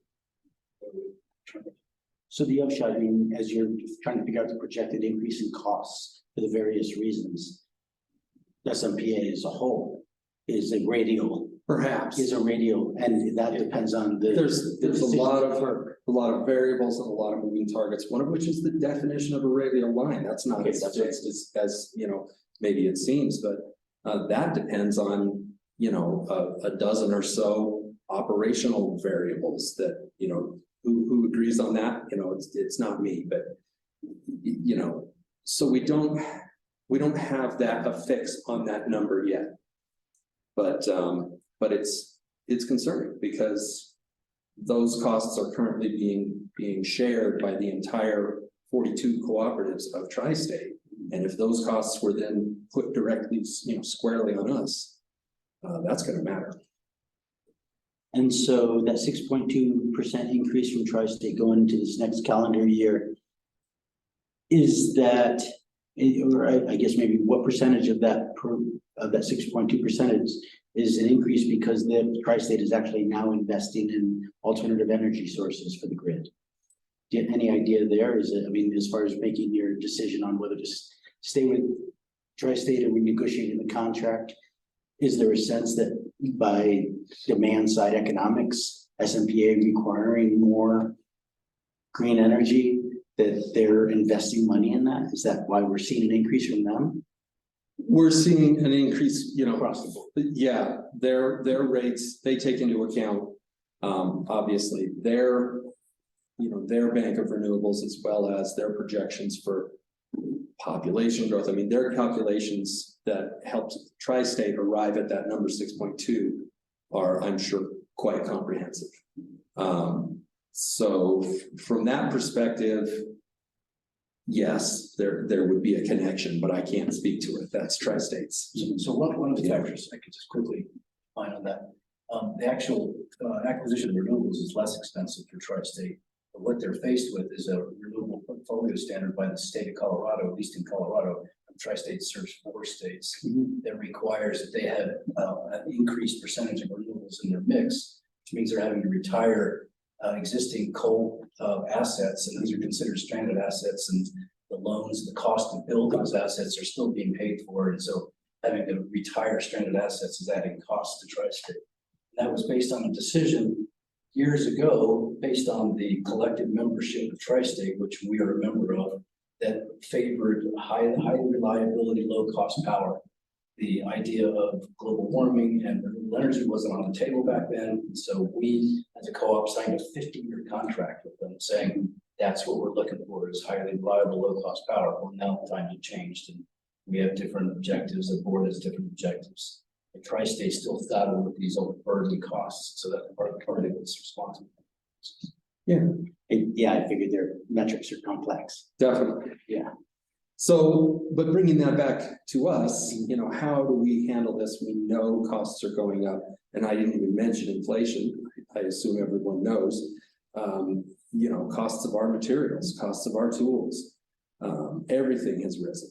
So in the face of all this, our board of directors has sought to shield our members as much as possible from shocks. You know, these increases come down, that it's volatile. We would much rather ratchet up costs slowly and in a controlled manner, letting our members adjust, than just pass the market on to and put it on our members' shoulders. So the strategy that our board has employed and has been using since probably 2017 is that of deferred revenue. And the idea there is, and it is a rate stabilization tool. It exists for the purpose that we're using it. We defer some revenue in a good year toward a future time. And our board has done that for 3 or 4 years, and it has allowed us to make those incremental increases to members' bills without exposing them to that volatility. Which, regarding the member bills, brings me to my next item. And that is the importance of timing in electricity use. For a long time, consumers of electricity have been able to turn it on when you want, turn it off when you want, not really think about what impact that has on the greater system. What we are now communicating with our Timing Matters campaign is that, well, there actually is a time period in the day that matters more than the rest. And by matters, I mean by 4 times. And the peak period that we've identified is 4 p.m. to 9 p.m. It's a pretty wide swath of time. And it is the time when you're cooking dinner. It's the time when you're watching TV. It's the time when you're home. It's the time when you want to use power. Now, nothing has changed in the way that we are billing our members at this time. However, something has changed on the bill. And as you'll see, hopefully, some of you may have seen this on your bill already. We're rolling it out in a staged approach. So if you haven't, don't worry, you will. But there are new items on the bill that say when your peak was over the period of a month, and how much energy did you use on peak, which is that period between 4 and 9? How much did you use off peak? And we're coupling this with this concept of energy costs us, wholesale energy costs us approximately 4 times as much during that peak as it does at other times of the day. Now, are we asking you to stop cooking dinner using electricity? Absolutely not. However, there are many strategies that already exist that can shift load away from that peak. Things like laundry, things like the water heater, things like if you're an EV owner, maybe charging while you're sleeping after 9 p.m. rather than during that peak time, so that when you wake up in the morning, the car's charged again. That would have a dramatic beneficial effect if a number of EV owners, people adopting batteries for beneficial electrification, would keep that in mind. Charging outside of the peak helps to lower that peak, which helps to lower costs for the entire system. One thing that may be considered in the future by our board of directors would be a pricing. That would be, it would take the form of perhaps a time of use program. We've had these before. They exist in other parts of the country on other systems. There's another strategy called a peak power charge. But in any case, it would be a time-based price signal to help people make that decision to make it worth their while to move that load to a different time of day. So, as I said, nothing has changed in the way that people are being billed right now. We want to put this information out there. We want to talk and listen to our communities, explain to them the challenge that we face, and hear what people have to say. So that's what the Timing Matters campaign is all about. The peak time is the same weekend or weekday. For simplicity's sake? For simplicity's sake, yes. It's a very complex process. There's a lot of data, but as a communicator, I know that the simplest messages are the easiest to communicate. And so that message will do ostensibly the greatest amount of good. And so, you know, and if the board were to adopt a price signal, it would probably be similarly simple. Because the last thing you need is people being confused. Yeah. So, yeah, for intents and purposes, yes. It's interesting that, you know, a lot of places these days that peak, the on-peak, the peak time would be during the day when air conditioners are crazy.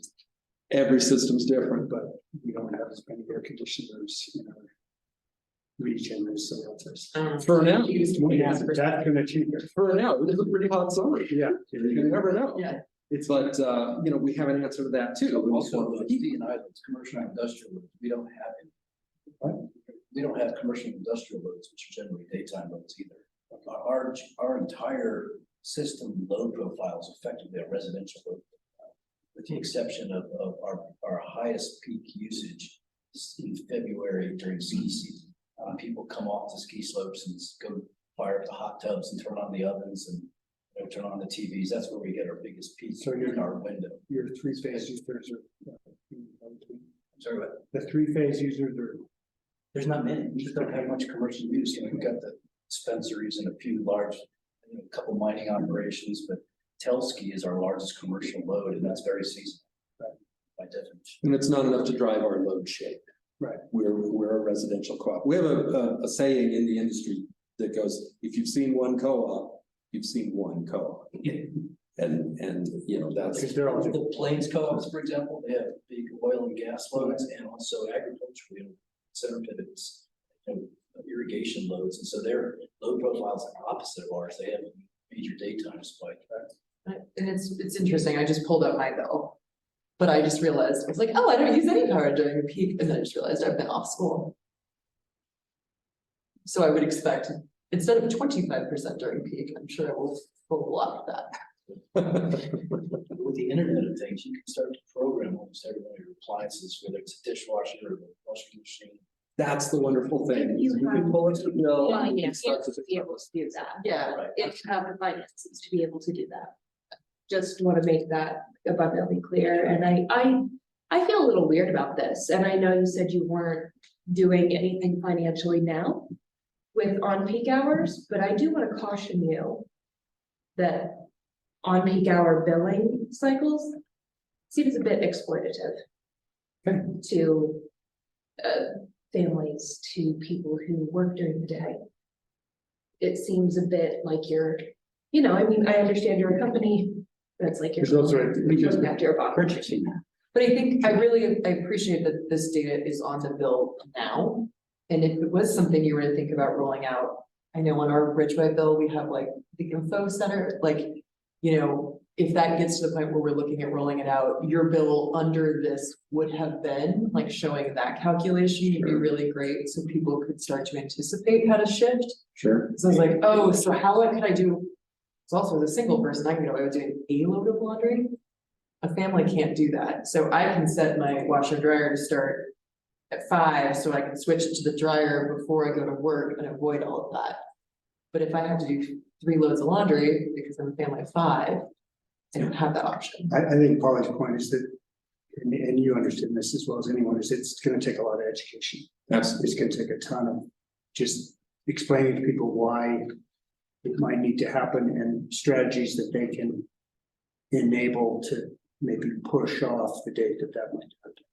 And I will say, we're putting resources out already. If you look at, I think it's this month's newsletter, or it might be last month's newsletter. We've got sort of things that you can do broken up into 3 columns, where the first column are things that you can do for free. And the middle column is things that take a little bit of an investment but pay off. And then the larger investment items in the third column. So we're already kind of thinking about, and incidentally, you're not the first person to bring that up. I'm glad you did. Thank you. It is absolutely a potential reality for families, and we don't want to impose. That's part of the reason that we're doing this campaign, is let's think about these things ahead of time and not just do a knee-jerk change. And so that's definitely something that we need to think about. And of course, I ask for ideas for, what could inform folks, what could help folks. We don't have this all figured out yet. The other community within our membership is going to be significantly affected by this change are those that have solar. So during the day, your excess energy goes onto the grid. That's when the energy is the least costly to the utility. Then they, at night, even though they get full retail credit for that excess they put on the grid, at night they come home, use the energy when it's 4 times more expensive for us, but they're still using it at that full retail credit. So the time of use, what's called time of use metering and time of use billing, require that solar folks look at how they adjust their use of their solar, i.e. use as much of your electricity during the solar hours as possible.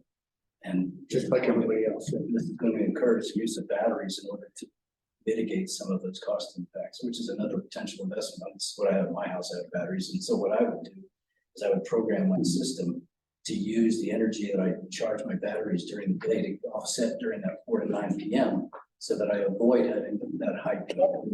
Rather than sending that excess energy back to the grid at retail, I'll use my solar at night essentially. And that's a major industry-wide shift, which is occurring across the nation, promoting the use of batteries to help offset this, which effectively is inequity. I mean, what Alex didn't emphasize is if we don't do something in order to right the ship, it's going to put rate pressure on everybody. So we'd have to raise rates across the board for everybody. This concept gives people a way to try to manage the situation, to help their own financial situation as well as the collective. It's a real challenge. Yeah, but I do think that makes sense. I think you're asking people to be partners in this. If that is when our energy use is the most expensive, we have some agency. That's why whereas- education. Is Yeah, so and so it's daunting to try to figure out how to educate, and there are going to be people who are surprised and caught unawares. And hopefully we can find some ways to help make tools more accessible, whether it's a full Internet of Things or how can we use timers? What can we do to help encourage that? Alex, this has been great, but can we? Yeah, wrap it up? I have one more. I'll try and get through it. It's just wanted to talk a little bit about affordable housing. A very interesting problem we have in our part of the country, and something that communities are tackling head on. We're happy to partner with our communities on helping out projects like Space to Create, projects like Wetterhorn through rebates and credit where credit's due. A lot of those rebates are supported by Tri-State, but also through a kind of a pioneering program that's called on-bill repayment. And we brought this in on our the Pinion Park project in Norwood, the affordable housing community there. The idea was they were building those homes with electric baseboard heating, which is cheap upfront, and it helps keep that affordability for the house, but it's expensive to run. And our suggestion was, it's better in the long term, more affordable in the long term, to have a heat pump. This technology for heat pump has advanced greatly. It pulls heat from one area and moves it to another. So in the summer, you want to pull heat from the house, put it outside. In the winter, the opposite. It's a phenomenal technology, but it's expensive. So how do we keep the price, the affordability of that house low and still add this benefit? And so it's the answer came with a partnership where the purchaser of the home can pay back the cost of the installation on their power bill over time. And it's it's kind of a new concept, but it's taken hold. It's already been successful. And again, it's another one of the things that we introduced that is being adopted statewide. And in fact, Tri-State just rolled out their version of this on-bill repayment. So it's a great concept. It really helps to keep those units affordable, not only in the short term, but also the long term. So I'll just close by saying that I appreciate you all bringing me here, and I appreciate the discussion. I appreciate the questions. We want to keep that up. We want to keep you informed. And with that, I'll ask if there are any others. I had one question going a few slides back. You talked about FERC had been debating on this stuff for 6 years in the county. You're not involved in that directly, but any indication when they might actually get off at 6 years in county? I don't have the dates of when a resolution is going to come down. But I can say that our CEO, our board of directors is very involved in participating in, working with Tri-State, working with FERC, going to the hearings, and playing as much of a role as we can while still watching costs for our membership. On the timing of a solution, I can't say anything tonight. I might be able to follow up with you to get a little better idea. Okay. But tonight I don't know. Yeah, I mean, I wasn't sure you were gonna have any indication of that, because it's a bit removed. I know you're involved in it, but right, it's not your decision, so I was just kind of curious, how long does that happen? How long does it take? It 6 years and counting. Yes. It's a question that we've asked many times. I will see what I can find out. Okay, that'd be awesome. Thanks. Anyone else? Comments, questions? Thank you all. Thanks, Alex. I appreciate it. Anybody online have questions? Not sure how many we still have online. Not very many. Back to the salt. Okay. Tanya, welcome. Thank you. Thanks for your patience. No problem. Really great things tonight. I wish I could have been here for the whole compost. I don't need actually my presentation up. I think we can skip it because I'll be rushing through it and talking way too speedily if I do that. So I think I'll be more casual. I don't remember if I brought you the annual report from last year, since I haven't. I know I came to talk about Riverfest. But if you want to take an annual report, feel free. And on top are posters of all the events we have coming up. So you can pass that down. And for the record, this is item number 10, annual presentation from Uncomplete Watershed Partnership regarding programs, projects, initiatives, and a request for funding. Tanya Ishikawa. Correct. Hi, Tanya Ishikawa, Executive Director of the Uncompahgre Watershed Partnership. Still like saying that, even though most people thought I was for years. I was communications director before. Let's see where I want to start. I think I'll start with my budget request, and then I'll go into what we're doing for strategic planning. So in your packet, was the letter. This year we are asking for $4,000. The next page after the letter, I wrote the accomplishments that we did last year, and those are also in that annual report. I don't need to go through all of them. I don't believe the public can read the packet. You have it. It's very similar to what we've done in years past, with some variations of where we did the education.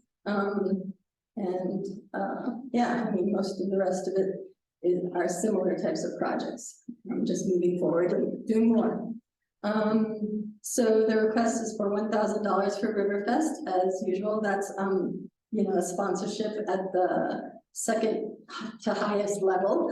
Although this year we may be finding a sponsor who can do even event sponsor levels, so that we can even increase each year for the last 4 years for certain. We've increased the fundraising that we've done at Riverfest, besides producing the community festival for free. And so we're hoping to do that again, because with the strategic planning, we have so many projects that will be coming online in the next few years that we will need that extra funding for the grant writing, design, and all the work that happens even before you get the other grants for it. Then the watershed education activities and scientific advising. The thing that looks a little different there is the scientific advising. We found, especially in the last year, we've been called on to comment on different projects coming around in plans. For instance, GMUG plan, many people wanted to hear what we had to say about that as well, related to water. So we had to spend staff time reviewing documents, hundreds of pages in that case, or to make comment. Also, I don't know if I think I forwarded on the biosolids application that came up it wasn't actually a decision that the county would make, but they were able to at least comment on that as well. And so we felt it was important, because it was going to go on land near the Uncompahgre River and in an area with a very high water table, that we should comment on that. So that kind of came out of nowhere, and it benefited us to be in that process. And now I have a good relationship, I believe, with the regulator who handles that. So I'll get more information in the future when things like this come along. And so it's a benefit to the organization and to the community. And the third item is $1,500 for watershed restoration project design and water quality monitoring. And in the past, we've mainly said water quality monitoring for that, but we actually, do that so low budget, because it's mostly done, it's all done by volunteers. And so our costs of like insurance or shipping are relatively minor. Although we have been increasing that program every year, increasing the volunteers. We pay for their training with the Riverwatch program.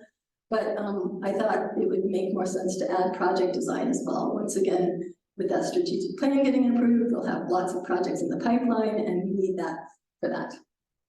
So as far as our budget, or things that happened last year that I did not tell you about, but you might have read about. And before I go into the strategic planning, do you have any questions? Cool. Actually, one question. Science on the Fly just came on my radar in this last year. Have you guys connected? You and Holly? Yeah, they've been on our radar for about 2 years or so, and I've communicated with one of the leaders of it, who's up in Telluride, and some of the leaders are back east, and they do different things than Riverwatch. Riverwatch does many more the metals, and which is important in our watershed, not all watersheds. So the good thing, we've been kind of observing each other for the last 2 years and going, what difference does it make? Do we, change gears at all? And now next week, our Riverwatch liaison is going to meet with the Science on the Fly person from here, at the urging of like Riggs Fly Shop, for instance, because they have somebody who does Science on the Fly monitoring, and we're going to discuss how we can benefit, collaborate, make sure there's not too much double work being done. But that's what I was curious about. Yeah, and I figured it was quality. Water quality here is so very different than some of the other free-flowing rivers or dam rivers. Exactly. So Riverwatch was developed in Colorado for Colorado, and it was developed originally for high school teachers to take their classes out and do the sampling so they would learn about it. And then Watershed Groups got involved with it because we had, the high school teachers sometimes moved to other schools, they're, students leave. It's just another way of doing it. And Science on the Fly is a national program, and but it's much smaller, actually, I think, than Riverwatch, even though it's national, because they're fairly new. And they are concentrating on outfitters, fly fishing guides and such. They're on the river anyway, why don't they do some sampling while they're there? So both programs have really nice collaborative features. Great. Cool. So as far as strategic planning, I gave you that, you're the first one to see the flyer that's gonna show up in the plain dealer tomorrow, in every single plain dealer, so the whole community will know about it. My presentation, I was gonna give a little bit of history, but I believe I've given you all a history here before, but I'd be happy to sit down and explain our history again with anybody who's interested. Even though we were founded in 2007, we got incorporated as a nonprofit in 2013, so that's why I consider this our 10th anniversary. So we're celebrating that this year, and it also happens to be the 3rd year of a 3-year strategic plan. So I decided, with the help of the Telluride Foundation grant, to do a much larger strategic planning process with more of the community, more of our partners, and then it's going to be a 5-year plan rather than a 3-year, because we're doing so much work, we might as well not have to do this again in 2 years. So let's see if I look on my presentation. One of the things from my presentation that I was going to point out is that as we've developed over the last 10 years, even though our watershed plan is for the whole watershed, which is from the headwaters up at Lake Como to the confluence at the Gunnison River and Delta, and includes 7 counties, there's different issues below the reservoir and above the reservoir. So we consciously decided that we do most of our work in Ray County, or the upper watershed. So a little bit below the reservoir, so sometimes we debate that, do we even go to the Ray County parts below the reservoir? But I figure since Ray County is supporting us, and I used to live on that side, we're gonna include that side as well. So that's kind of some background of what, where we're gonna do our projects. And then, yeah, if you wanna know about who funds us besides the town, I can give a list of that as well. We have a wide range of private and public foundations, and we also have grants from government and lots of donations as well. And in the annual report, it does list out how grants, donations, and fundraising events break out. So with our strategic planning process, we've been planning it this year, but July was really when we got going with it. And we've been meeting with partners like Trout Unlimited, Colorado Parks and Wildlife, the town here, the city, the county, all kinds of partners to discuss what they see as needs in the watershed.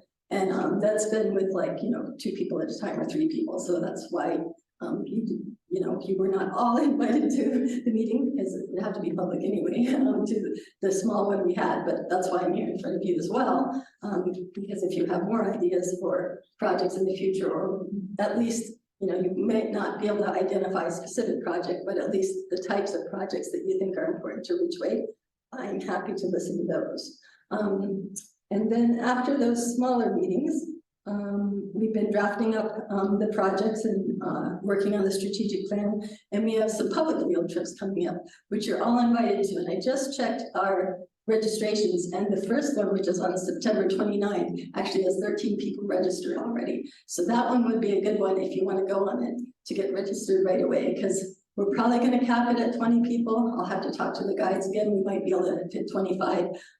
We actually don't use our own vehicle for you, so there's some leeway there as far as we carpool up to these places, but then there's a problem of parking all the cars wherever we end up.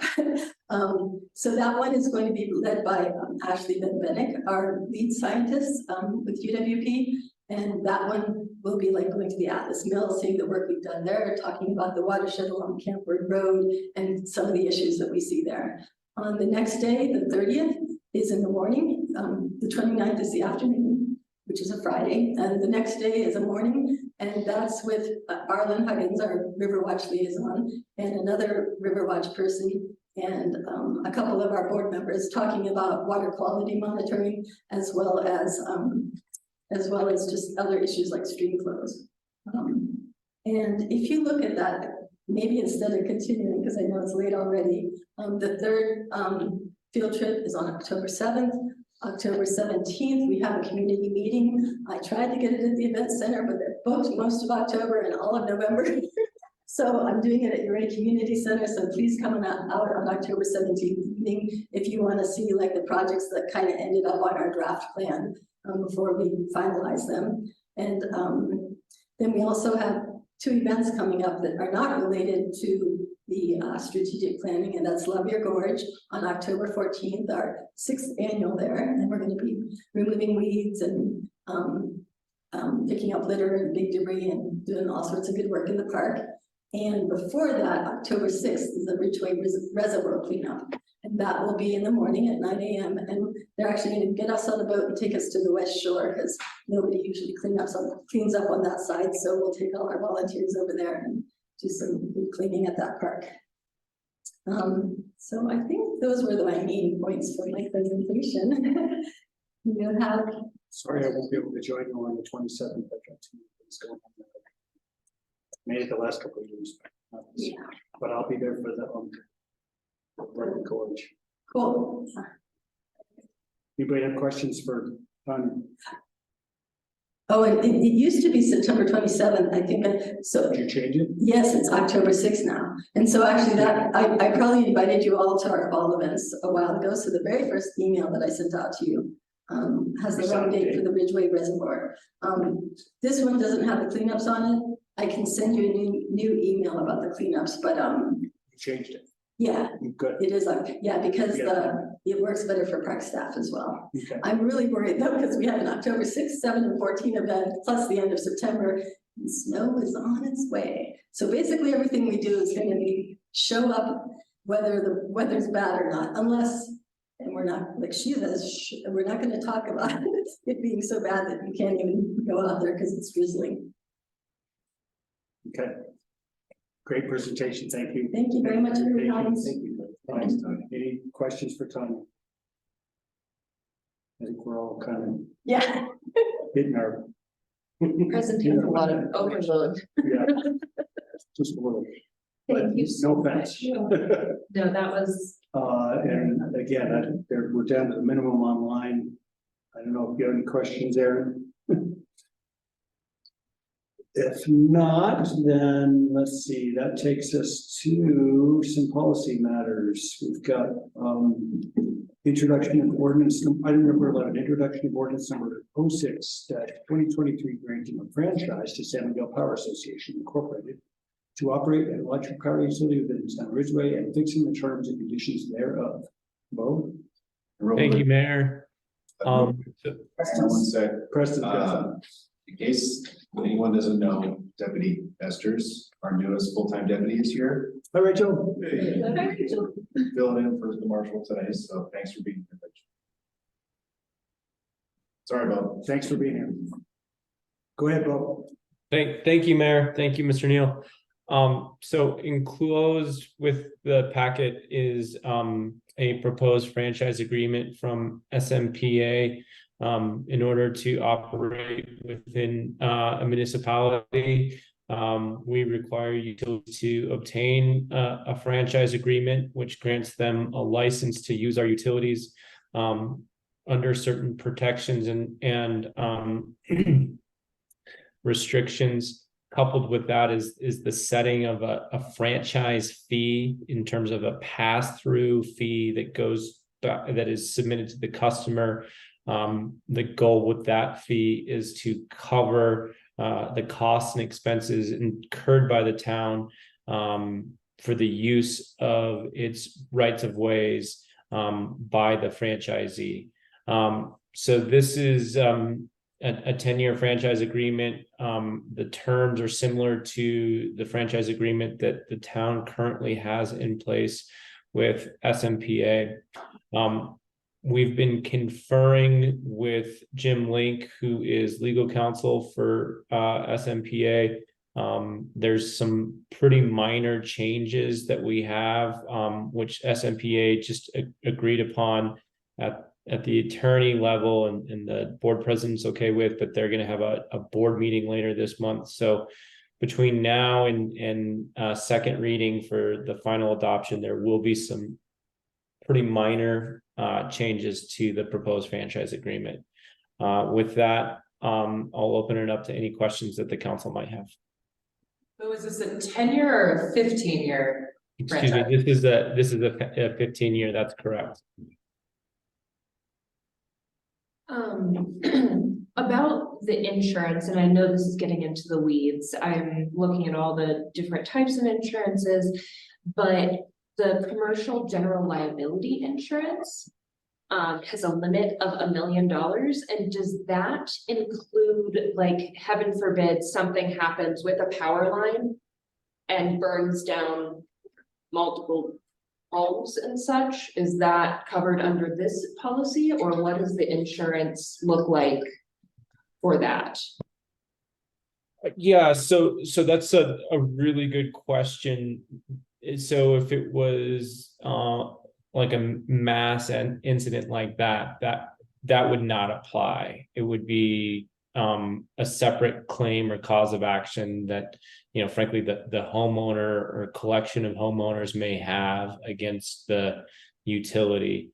This is for incidents which would occur for use and operation within the town and the town rights of way. Okay. Good question. Thank you. Thank you. Have my moments. Other questions? My question and comment, will probably reserve most of the discussion for our budget retreat. The 2% fee that's collected, as Bob mentioned, is a pass-through, so it goes on the bill, shown on the bill you're just looking at. SMPA just collects it and passes it to the town. Pam gave me the data that last year it equated to about $28,000, and currently it just goes into the general fund. Other communities that SMPA works with use that franchise fee for dedicated carve-outs for certain initiatives. For example, in 2018, Town and Telluride increased their franchise fee from 2 to 3% to generate funds for potential new solar electric generation in their region. The Town of Mountain Village uses it for sustainability initiatives. I would like to propose in the budget, just food for thought for now, that we look at earmarking the use of that funds for potentially, and JT can speak to it, possibly budgets for the Sustainability Advisory Board, and or maybe money set aside for grant matching for electric resiliency, like the Space to Create, or some form of sustainability associated with electricity as a potential earmarked use for those funds. And I think you had Yeah, I mean, Terry riffed on, I'm gonna riff on him and opportunistically say that, and give you forewarning that Sustainability Advisory Board, come budget time, we're gonna come try to figure out if we can get our own budget as well, independently, for our education, outreach, programming, conferences, events like we have coming up this weekend with EV Drive and Ride, but not just exclusively, not the whole 28,000 and increasing per annum. But to have a earnest discussion amongst ourselves for different ways we can leverage that into offsetting costs on affordable housing for alternative energies, et cetera, et cetera. But I think it would be good to look at this pass through in its own category and figure out how to prioritize it. That's my Sounds good. Anything else? All right, so we need a motion. It sounds like we need to make the motion worded so that it gets open to the pages that are coming up on this.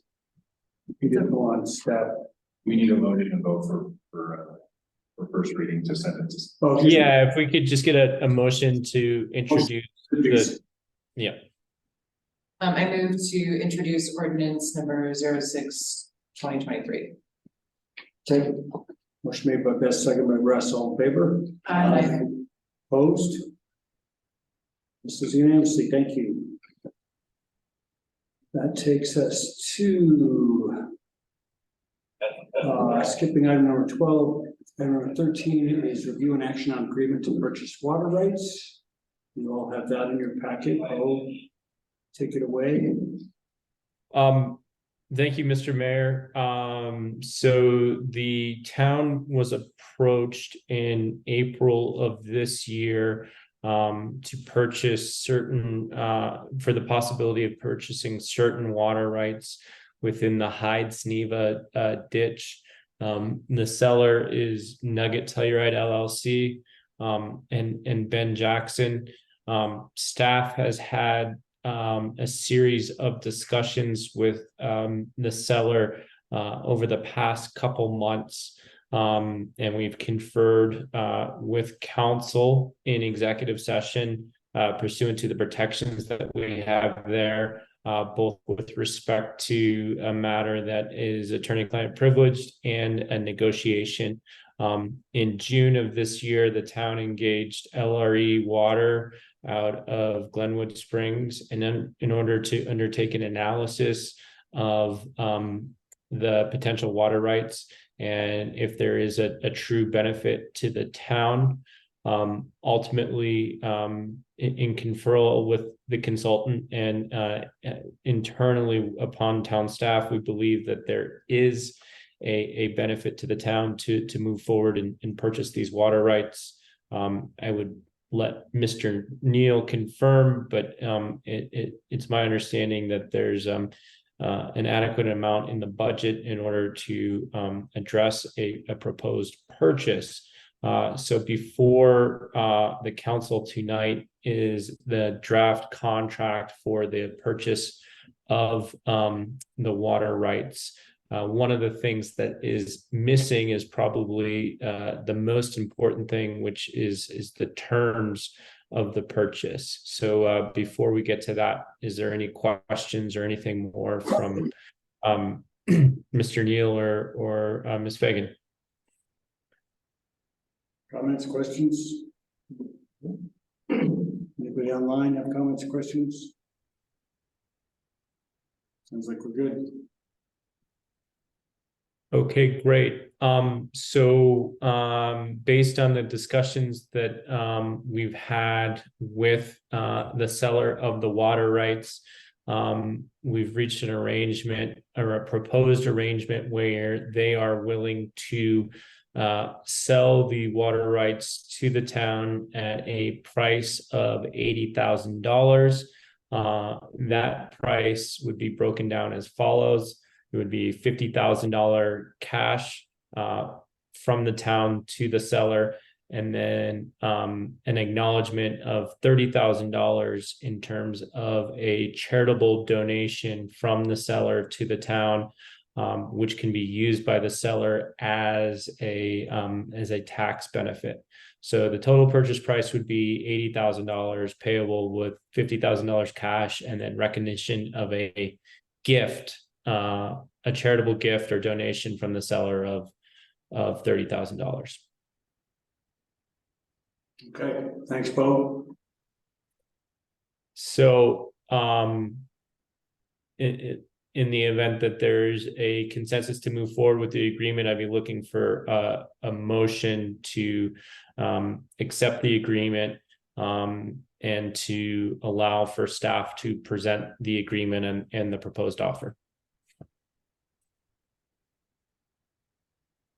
Which part of this would have the language for the motion?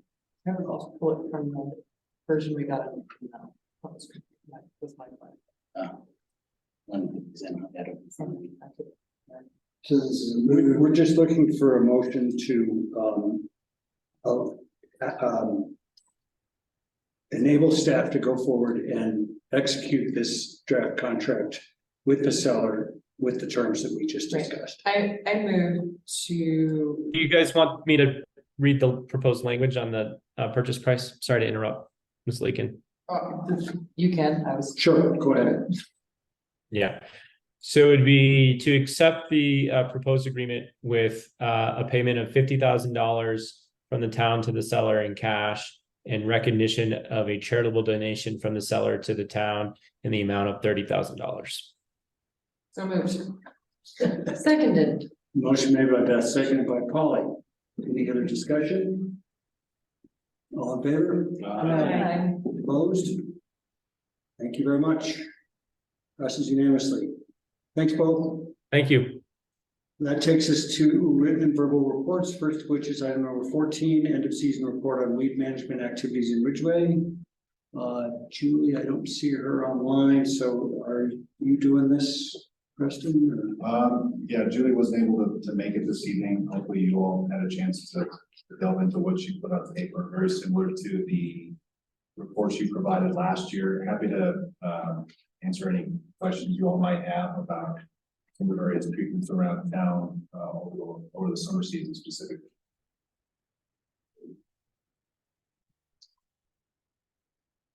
I did appreciate her comments around revegetation up at the water treatment plant, because trying to maintain something with nothing on it is gonna be the constant uphill battle.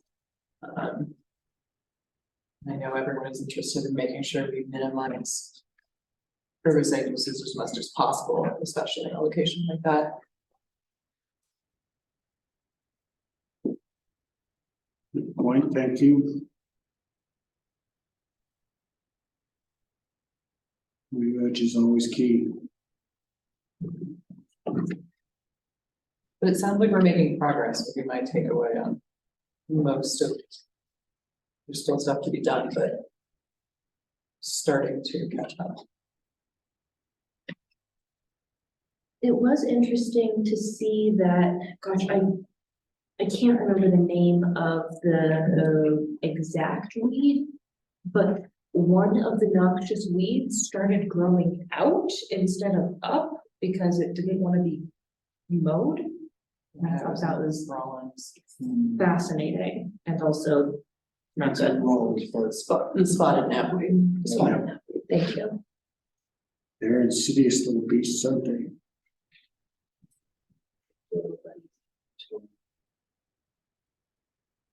And just making, I wish Julie were here to ask this question too, but did we ever hear back from the apiary? Staff, yeah, we've talked with Fred, I'm forgetting Fred Boyle. We've talked with Fred Boyle a few times about the total loss of the bee population over there, but in talking with Julie several times about this issue, applications never took place in that part of town. Excellent. So I do believe Fred and whoever else was involved, there's a ton of people involved in the apiary, which were doing some forensic study on the loss, and I haven't heard anything. I got a report by a text message from Fred when I reached out that just to ask what this, I believe the state did some investigation of some of the corpses, and they couldn't find any evidence of anything. They said that the die-off was actually pre-winter. It happened, they didn't eat any of the honey stores, so that meant they were gone before winter even got full scale. But they said their estimation that it was a herbicide or a pesticide that caused it. My concern is that from what I've heard around the area is that the bee die-off was widespread. My nephew and his partner had bees and they lost all their bees and they're moving us out of town. So I don't know what caused it, but it's hard to pin it all on some sort of spread. According to VOGA, Valley Organic Growers Association up in the North Fork Valley, all the different apiaries, about 80% mortality across the board, just in the one valley, and that's all within the organic corridor. And definitely areas that are very much non-spray. I was just at Zephyrus Farming in this weekend, some involved with, and they had almost 100% mortality on their hives. And that was November pre-snow. Yeah, I just wanted to I know we'd spoken about this last year and this was a conversation that's come up a couple times. And I just wanted to make sure that like we were doing our due diligence about. Yep. Not that they've successfully repopulated the apiary this year after that down. It must have, because I've got lots of apples. Maybe because of the moisture. I've seen very few bees all summer, but there has been fruit. So. Of course, I'm only walking away from the apiary. I don't know if they can put in or not. And just for the record, for the future, the process of doing the forensics is actually very expensive, and you actually have to have a huge amount. You can't just grab a couple and send them into the state. You got to keep the mass of them so that their data points are much larger. Yes. I'll say real quick, I very much appreciate the relationship between the town and Julie and her staff. I think she and the town and Ridgway County really appreciate their efforts and cooperation over all year round, but specifically the summer as Julie does her thing. And I think she does a great job with what she does. All right, any other comments or questions on that one? If not, that takes us to the town manager's report. Mayor, athletic park master planning, public meeting, second public meeting, this coming Monday, September 18th, 5:30 p.m. here in this room. Similar forum to the last one, which was in early August, I think it was. So I think it's highly anticipated around town. I expect a really good crowd again. Be here if you can. Will there be results from that survey, or is it still too early to tell? They will highlight, I don't quite know how they're gonna highlight the results of the survey. I imagine Cammie Walker, I don't wanna just make stuff up, but I imagine you'll have a PowerPoint depicting some results. I don't know, I'll verify that. And then there will be 2 design concepts that have been formulated based on all the input and feedback they've received, as well as some of the survey stuff. So it should be really good. You never really know what to expect, but I'm really impressed with what they've come up with, and I'm looking forward to the public meeting to see what everyone else thinks, and then venture on to the next phase of the process. Is that meeting going to be recorded? That's a good question. Hadn't planned on it. We didn't do that with the first meeting. And we haven't advertised a second meeting with a virtual meeting component. We're not precluded from trying to record it. What do you all think? Might be nice. Yeah, we can try to do that. I'm just not able to get, Security. Somebody's be traveling. somebody's gonna be on the airplane. Oh, yeah. Oh, yeah. I just wanted to know about it. I'll make it out. Yeah, we'll No, do our best to put it on Zoom. no pressure. No pressure. Tanya just highlighted all the watershed partnership events coming up right here on the front page. Hopefully all the dates are right. Ridgway County Workforce Transportation Project update. Mayor Clark knows this. We just had a meeting with Sarah Curtis, All Points Transit. Just was it earlier this week or last week? Can't remember. But It was earlier this week. the news is there's been some headway with CDOT in terms of contracting. We're looking at getting the service up and running in January, and I think we're all feeling good about that actually happening. Sorry. The TPR awarded the grant, as you might remember, last summer, July of last summer, to the city of Ridgway. In an effort to be creative here, All Points has had to move forward with purchasing the vehicle before the contract was signed, which kind of makes it ineligible for grant funding and such. So the TPR actually is in the process of voting to transfer ownership of the grant from City of Ridgway to All Points Transit, which would make all that moot and the vehicle still eligible for the grant funding. So fully expect hopefully there's no reservations from TPR members and that goes through. But that's the update on that that really needed and really exciting transportation project for our county. Ridgway Ride and Drive event. Who wants to present that? Sure. This Saturday. It's in partnership with Clear and Eco Action Partners. It's taking place right out here in the parking lots.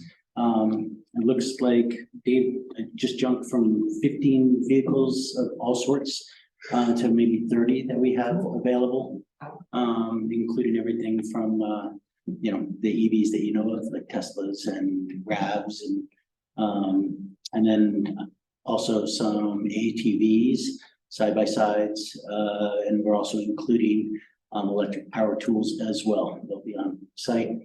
We will not have cables in the weed whackers, but you can still buzz them just for safety's sake. And yeah, so that's from 10 to 2 p.m.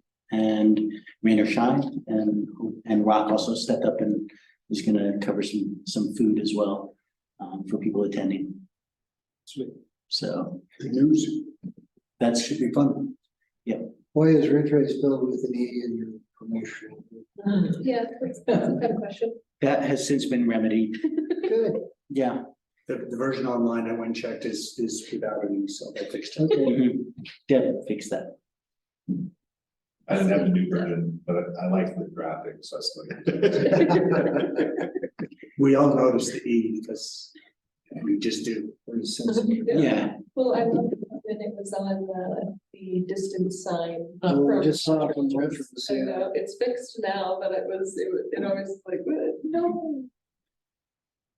We care, don't we?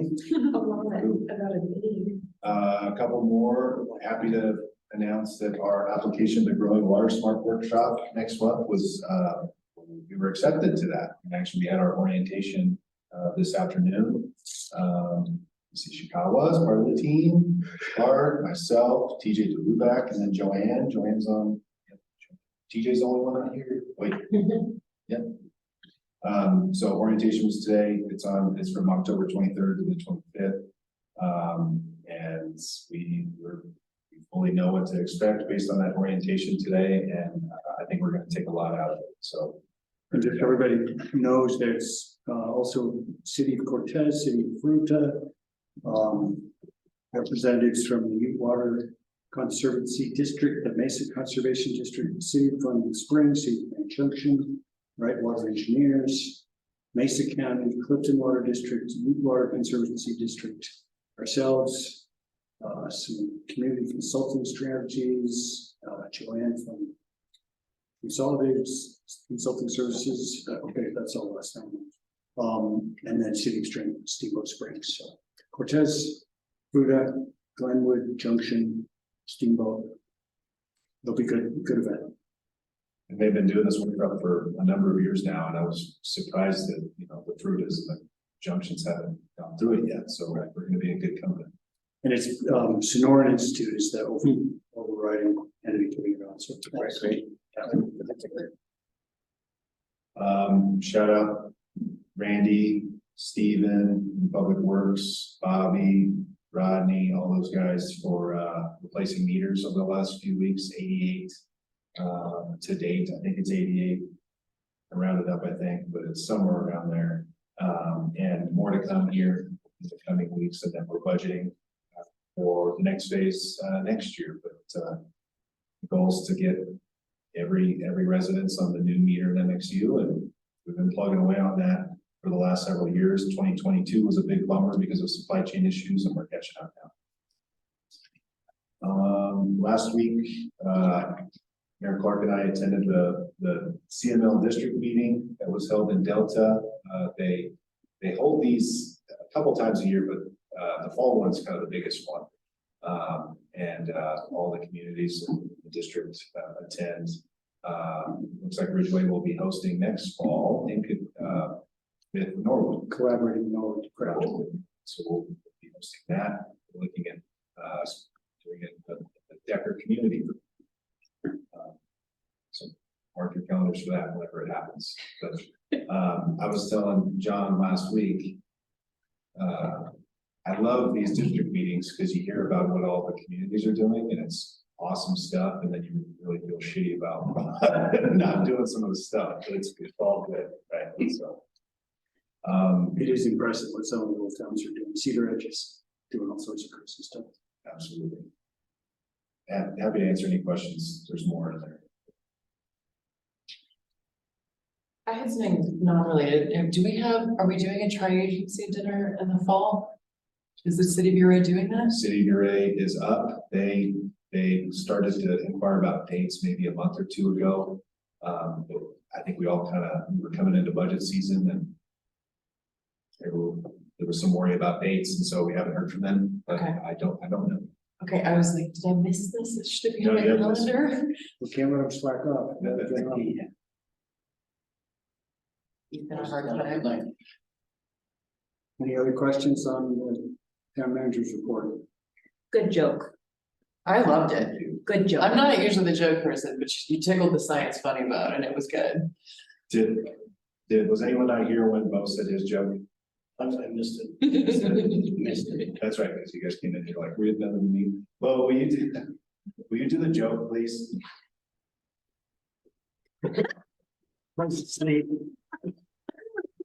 I don't, are you, I feel like it's lost its luster here if I gotta repeat it. Everybody else cover your ears and we'll listen to it fresh. Why do monsters not eat ghosts? Why, Bo? Because they taste like sheet.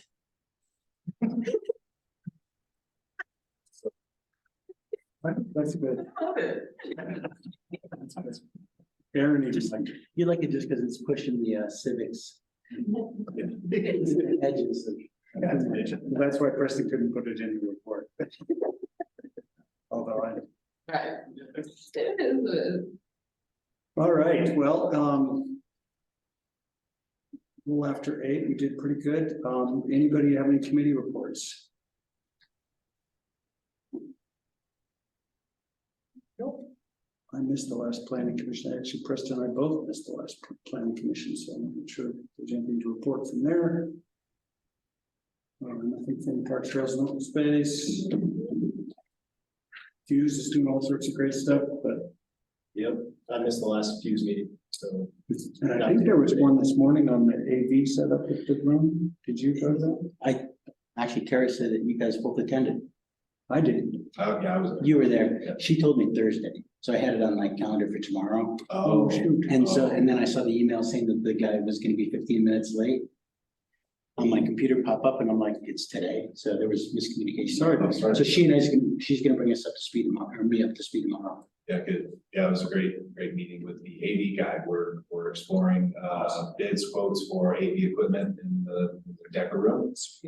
Especially coming up to November with the film fest. So the gentleman we met with this morning had a great proposal, a lot of good things cooking in the room, and so we'll see what they come back with. But yeah, definitely try it today.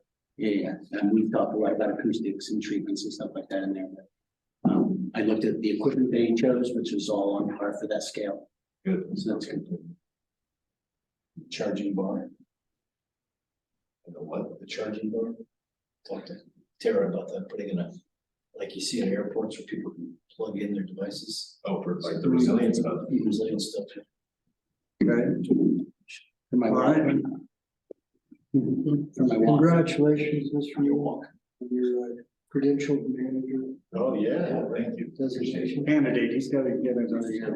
I need another 10 months to get rid of the candidates. And it didn't make it in here, but we need to get your review done. We need to get your evaluation done. It's right after this. Oh, I didn't see it. Oh, that's right. Okay, sorry. I thought that was, I apologize. I thought that was a hangover from the last executive session for the water thing. So I apologize for not reading to the end of the paragraph. That is next. So should we do that?